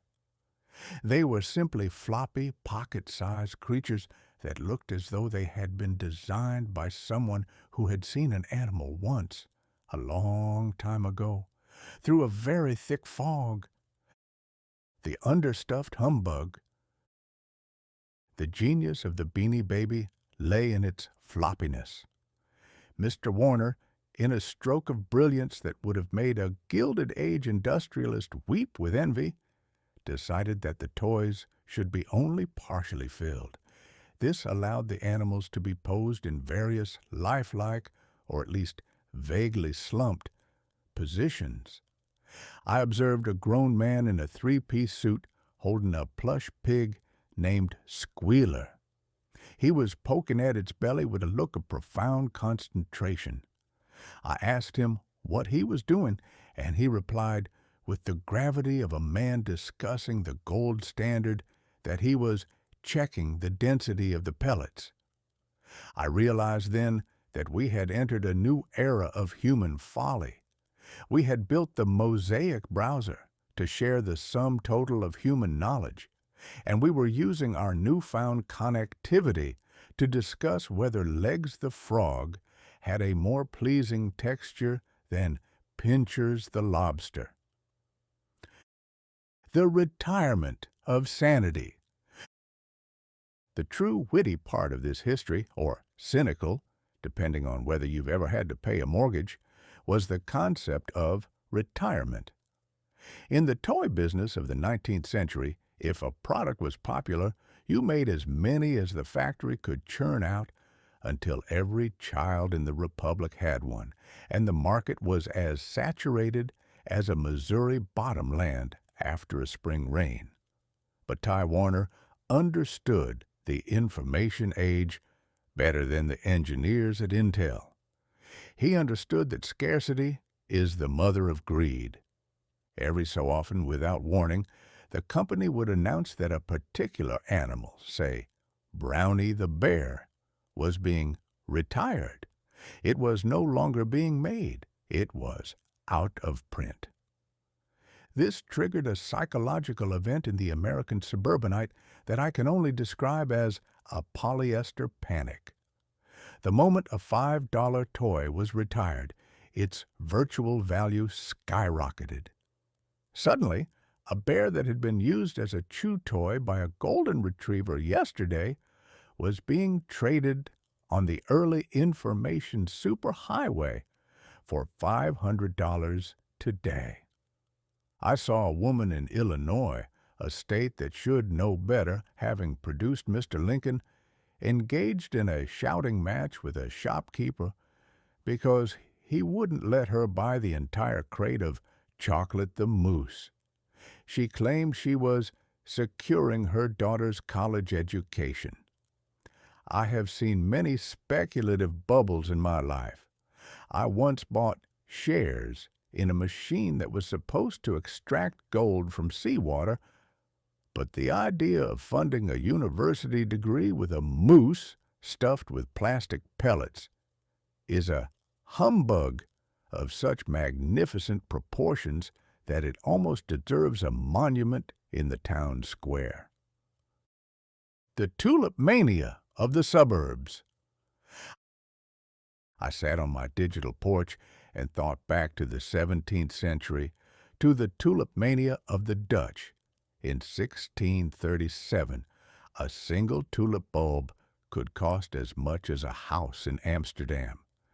People traded their farms, their cattle, and their dignity for a flower that would inevitably wilt and die. 93 was the tulip mania of the suburbs. Only the flowers were made of polyester and PVC. It was the same human impulse, the fear of missing out. We are a species that cannot stand the thought that our neighbor has something rare that we do not possess. The beanie baby fever proved that for all our high-tech progress, we are still the same superstitious tribal primates we were when we were trading seashells for shiny rocks. We just have better distribution channels. We were using the internet, this vast global brain, to track the retired status of a platypus named Patty. It was as if we had built a cathedral just to have a place to play marbles. The heart tag and the mint delusion. The obsession with condition was the most hilarious part of the fever. Each beanie baby came with a heart-shaped swing tag on its ear. To the casual observer, this was merely a label. To the beanie collector, it was the Holy Grail. If the tag was bent, creased, or, heaven forbid, removed, the value of the animal dropped from investment grade to liner for a bird cage in a matter of seconds. People began to buy tag protectors, little plastic cases to put over the heart-shaped tag to ensure it remained mint. I have seen many things protected in my time: the Constitution, the gold in Fort Knox, the reputation of a Southern belle. But the idea of protecting a paper heart on a stuffed pig with a plastic sleeve is a level of neurosis that requires its own chapter in a medical textbook. We were turning our homes into museums of the mundane, filled with animals that could never be touched, never be played with, and never be loved, for fear that a fingerprint might devalue the investment. A reflection on value. I pondered the nature of value. What makes a thing worth money Gold is valuable because it is shiny, rare, and doesn't rust. Wheat is valuable because you can eat it. A Beanie Baby is valuable only because we have all agreed to pretend it is. It is a social contract based on mutual delusion. In '93, the information age was allowing us to spread this delusion faster than ever before. We were connected in our madness. The Mosaic browser wasn't just showing us pictures of the world. It was showing us the current market price of a purple bear named Valentino. I suspect that in 20 years, there will be millions of these animals sitting in cardboard boxes in the attics of America. Their heart tags perfectly preserved in their plastic sleeves, while their owners wonder how they ever thought a stuffed moose was a substitute for a savings account. Closing the toy box. '93 was the year we learned that information is a double-edged sword. It can lead us to the stars, the Hubble, or it can lead us to the retired shelf at the Hallmark store, the Beanie Baby. It was a hilarious polyester-filled chapter in our history, a reminder that the pork train of progress often carries a very strange cargo. I'll keep my money in the bank, thank you, or at least under the mattress. It may not be floppy, and it doesn't have a cute name like Snort the Bull, but it has a much better track record when it comes to paying the rent. Next time, we'll look at the death of the giants, the passing of Audrey Hepburn and Andre the Giant. It was a year where the world lost a bit of its stature and grace, leaving us with nothing but a collection of small, understuffed animals to fill the void. Until then, keep your heart tags straight and your plastic pellets dry. The world is a strange place, and in '93, it decided that the most important thing a man could own was a $5 lobster named Pinchers. Chapter 18. The Death of the Giants, a study in grace and gravity. '93 was the year the world began to shrink, not just because of the information superhighway or the NAFTA agreement, but because the extremes of the human bell curve decided to depart the stage within days of each other. I have always maintained that the human race is primarily composed of a vast, middling herd of averages, but we are defined and given our scale by the outliers, the ones who possess either too much grace for this dusty rock or too much physical presence for a standard-sized carriage. In January of 1993, we lost both the feather and the mountain. The feather, Mistress Audrey Hepburn. First, there was the passing of Audrey Hepburn. Now, I have lived through the Gilded Age, and I have seen many women who are touted as beauties. Most of them achieved this status through a combination of corsets that could restrict the breathing of a draft horse and enough lace to shroud a cathedral. They were ornamental, but they lacked what I call the inner architecture. Audrey Hepburn was different. She was a creature of such ethereal poise that she made the rest of the human race look as though we had been assembled from scrap lumber and wet clay. She was the anti-gilded woman. She didn't need the diamonds of Tiffany's, though she certainly made them look better than they deserved, because she possessed a simplicity that was more expensive than any gemstone. I observed her final years with a great deal of respect. While the information age was beginning to produce celebrities who were famous primarily for being loud, orange, or frequently arrested, Mistress Hepburn had spent her twilight years traveling to the most wretched, forgotten corners of the earth on behalf of UNICEF. I have seen the face of famine. I saw it in the Holy Land and in the aftermath of our own Civil War. It is a face that strips away the pretenses of civilization. To see this woman, this icon of high fashion and Hollywood glamour, kneeling in the dust of Somalia, holding the hand of a starving child, was a spectacle of a far higher order than anything Mr. Spielberg could render with his math ghosts.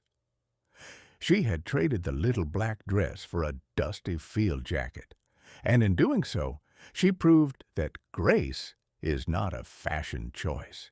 It is a spiritual condition. Her departure left a hole in the world's sense of elegance. Without her, we are left with the Beanie Baby version of beauty, plush, colorful, and entirely lacking in bone structure. The mountain, Andre the Giant. Then, just as the world was mourning the feather, the mountain decided to follow her. Andre the Giant, born Andrei René Roussimoff, passed away mere days later. Now, I have seen some impressive physical specimens in my time.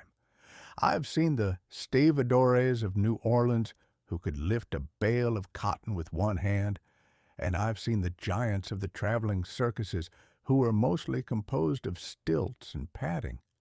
But Andre was the genuine article. He was a man who stood 7 feet and 4 inches tall and weighed as much as a small piano.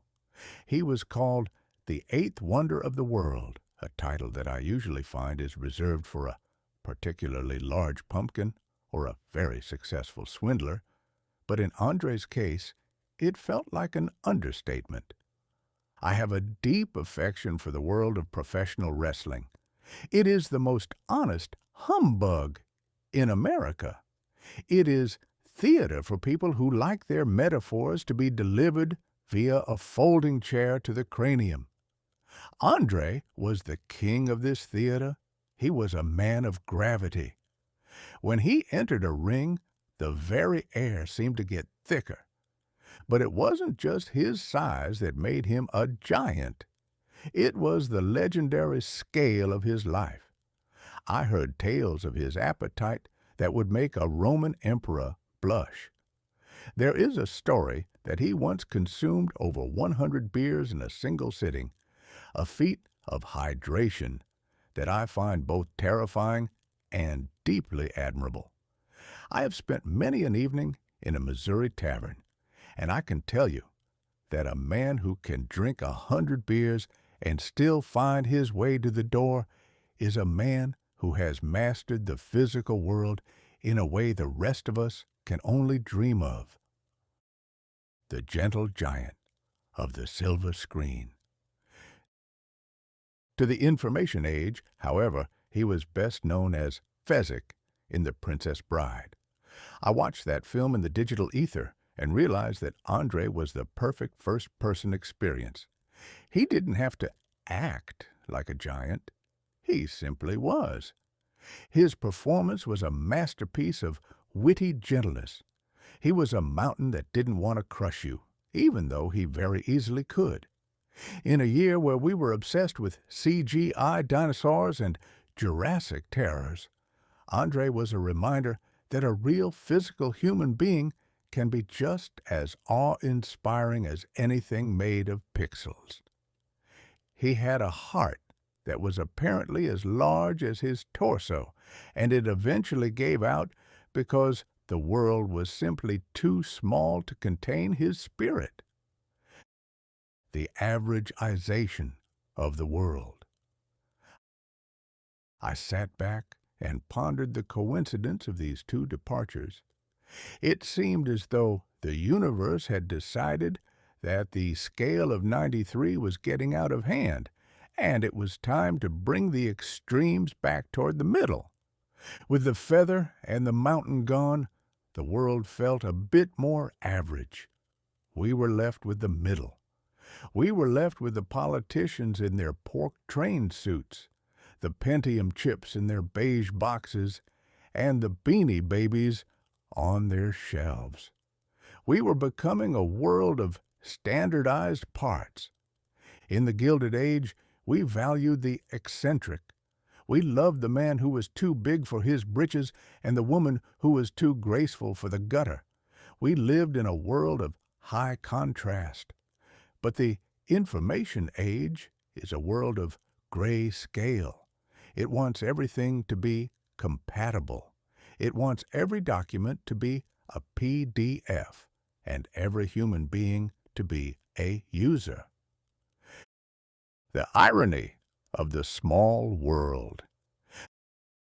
The hilarity of the situation is that while we are losing our giants, we are becoming increasingly obsessed with our own smallness. We want smaller computers, the Newton. We want smaller cars. We want smaller sound bites.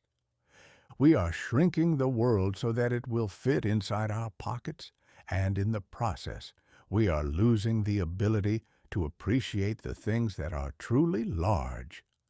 We would rather look at a picture of a giant on a 2-inch screen than stand in the shadow of the real thing.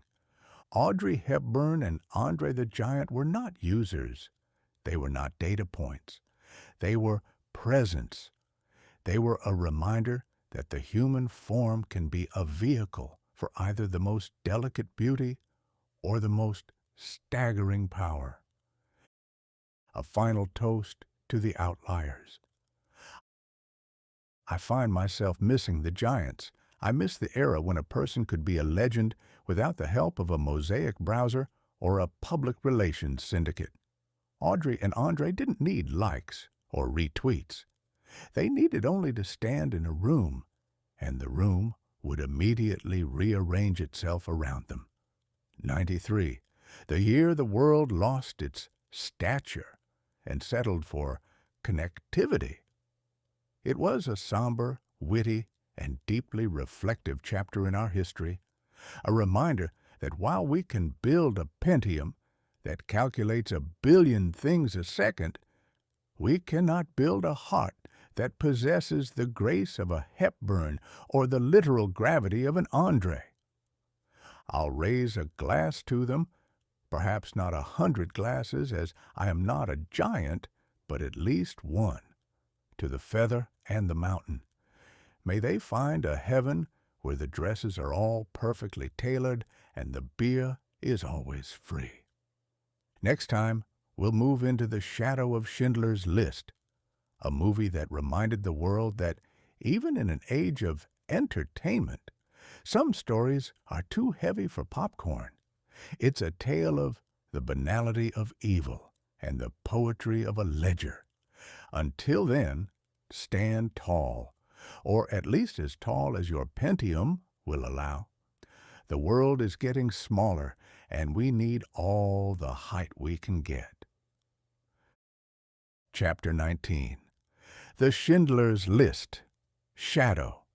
The unbelievable courage of a ledger.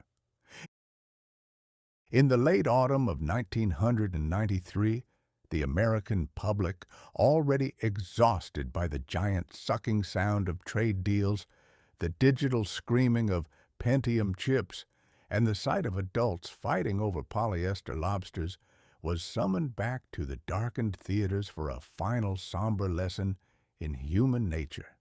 We had spent the summer watching CGI dinosaurs roar in high-definition color, but in December, a gentleman named Steven Spielberg, the same fellow who had brought the math ghosts to life, decided to turn off the color entirely and show us a shadow.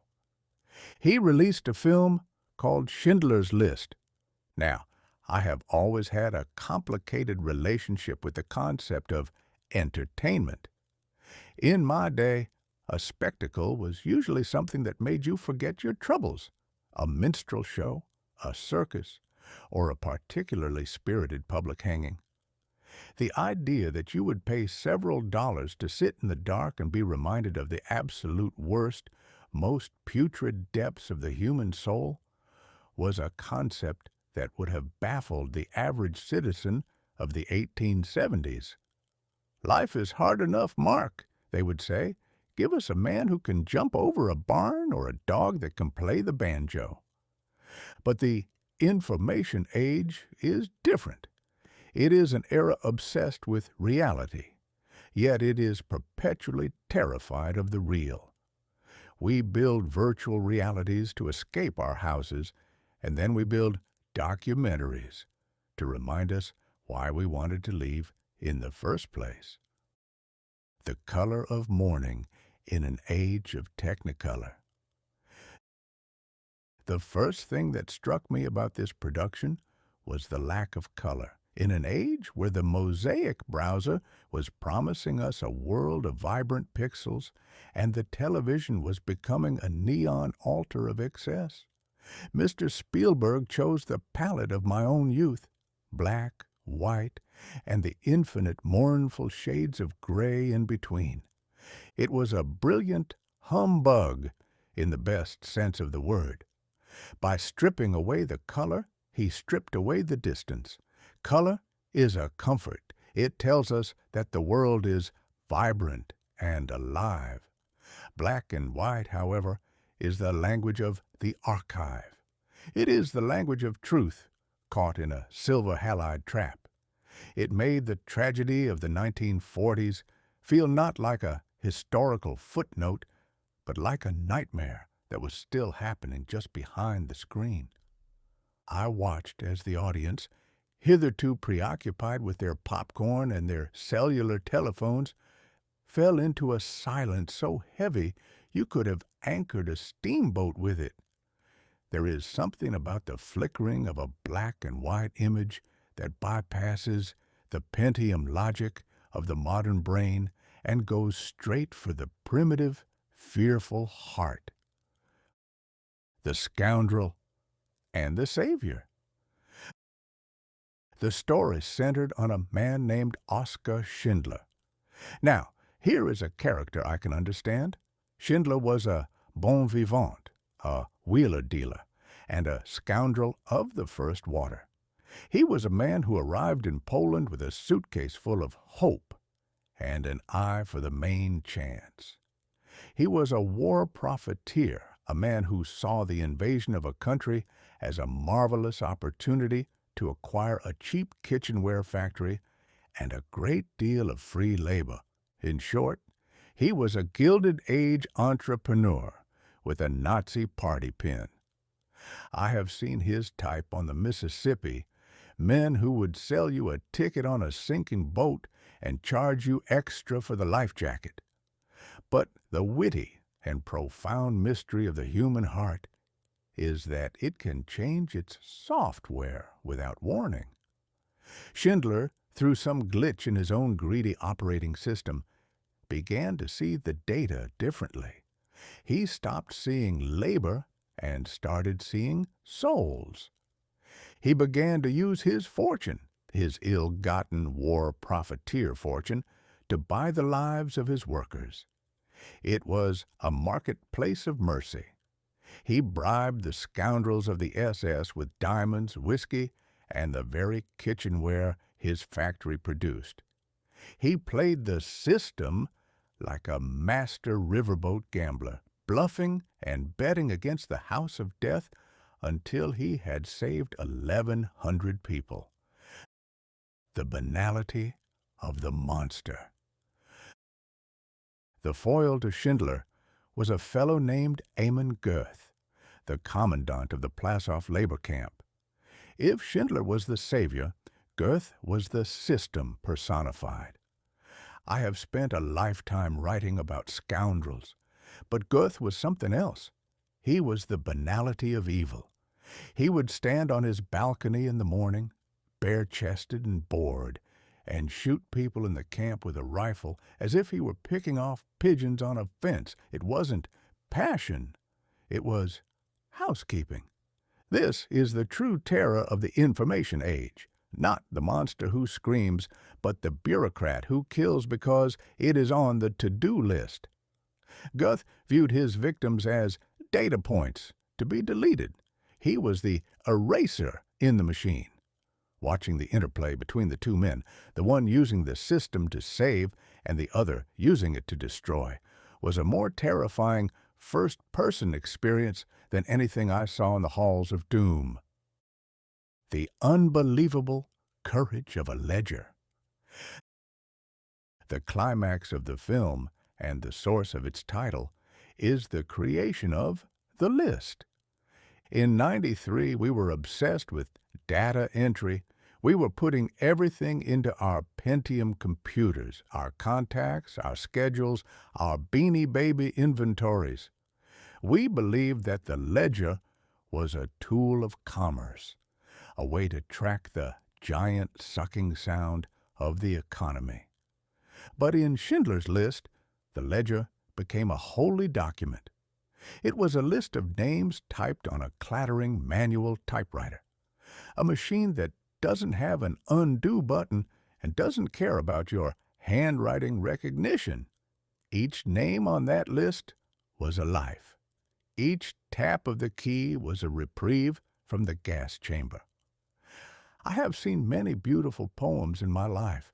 I have read the works of Whitman and Emerson, and I have heard the rhythmic chanting of the pilots on the river. But I tell you, a list of names typed in a hurry by a terrified clerk in a factory is the most beautiful poem ever written. It is the poetry of the ledger. It proved that information is not neutral. A list can be a death warrant or it can be a mosaic of life. It all depends on who is holding the pen or the typewriter. The red coat and the glitch in the eye. There was one moment of color in the film, a small girl in a red coat wandering through the chaos of the liquidation of the Krakow ghetto. It was a visual hyperlink, a piece of information that our eyes couldn't ignore. In a world of gray shadows, that red coat was a scream. It was the only data point that mattered. I watched as the audience followed that red coat through the streets, hoping against hope that the system would miss her. When the red coat reappeared later on a cart full of bodies, the silence in the theater turned into something else, a collective, stifled sob. It was the moment the information age was forced to realize that collateral damage is not a statistic. It is a child in a red coat who will never grow up to have a Mosaic browser or a Pentium chip. The moral of the shadow. Schindler's List won 7 Academy Awards, including Best Picture. I observed the spectacle of the Oscars in early '94 with a cynical eye. There is something remarkably Hollywood about a group of people in $10,000 dresses handing out golden statues to celebrate a movie about the Holocaust. But for once, the humbug felt legitimate. The film had forced the world to look into the mosaic mirror and see the darkest parts of the human soul. It reminded us that for all our hope and our NAFTA agreements and our CGI monsters, we are still the same species that is capable of building a factory for death. It was a shadow cast across the end of '93, a reminder that the 21st century, which was currently hammering at the door, would be just as bloody as the ones that came before it if we didn't learn how to read the ledger of our own conscience. Closing the file. I sat on my digital porch and watched the credits roll. The real Schindler Jews, the survivors and their descendants, walked across the screen in the present day, placing stones on Oskar Schindler's grave. It was the ultimate handshake on the lawn. It was a connection across time, a link that no computer could ever forge. It proved that while a man can be a scoundrel, he can also be a savior. '93 was the year we learned that information can save your soul, provided you're willing to pay the price. It was a heavy, quiet, and profoundly witty chapter in our history. Witty in the sense that it showed the ultimate irony of human existence, that the most profound light is often found in the deepest shadow. I think I'll stay in the dark for a little while longer. The light of the Pentium screen feels a bit too bright after a story like that. But I'll keep the list in my heart. It's the only data that truly matters. Next time, we'll reach the end of our journey, the midnight of the information age, New Year's Eve, 1993. As the ball drops, I'll take one final look at this strange, hilarious year before the 19th century officially becomes a ghost and the 21st century takes over the lease. Until then, keep your ledgers honest and your red coats in mind. The world is full of shadows, but as long as we have a list of names and a bit of courage, we might just find our way to the morning. Chapter 20, The Midnight of the Information Age, Hammering at the Door. I have lived through a fair number of New Year's Eves, most of which involved a respectable amount of punch, a modest amount of gunpowder, and the quiet satisfaction of knowing that the previous year had been successfully outmaneuvered. In the 19th century, the turning of the year was a dignified affair. We would gather around a fire, reflect on our various swindles and successes, and wait for the clock to strike 12 with the steady mechanical certainty of a world that still understood the value of a slow pace. But as the clock ticked toward midnight on December 31st, 1993, I realized that the world had traded its dignity for a baud rate.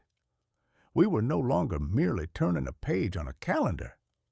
We were reformatting the hard drive of civilization. I sat in the digital ether, watching the flickering lights of a billion electronic devices, and I felt like a ghost who had accidentally wandered into a fireworks factory during a lightning storm. The 19th century, my century, the century of steam, ink, and the glorious, unhurried lie, was finally, officially, a phantom. The 21st century was no longer a distant rumor. It was hammering at the door with a digital fist, demanding to be let in so it could sell us a Pentium upgrade and a subscription to AOL. The Times Square spectacle, a ticker tape for the soul. I observed the crowds in Times Square through the mosaic mirror of a million television screens. It was a sea of humanity huddled together in the cold, waiting for a giant glowing ball to slide down a pole. Now, I have seen many rituals in my time, the sun dance of the plains, the coronation of kings, the desperate scramble for the last seat on a departing stagecoach. But the obsession with the New Year's Eve ball is a uniquely modern brand of madness. In '93, the ball was covered in information. It was surrounded by neon signs advertising Sony, Panasonic, and various other corporations that promised to make our lives faster, louder, and more visual. We were counting down the seconds with a precision that would have baffled a medieval monk. 10, 9, 8. Why are we in such a hurry to reach the future?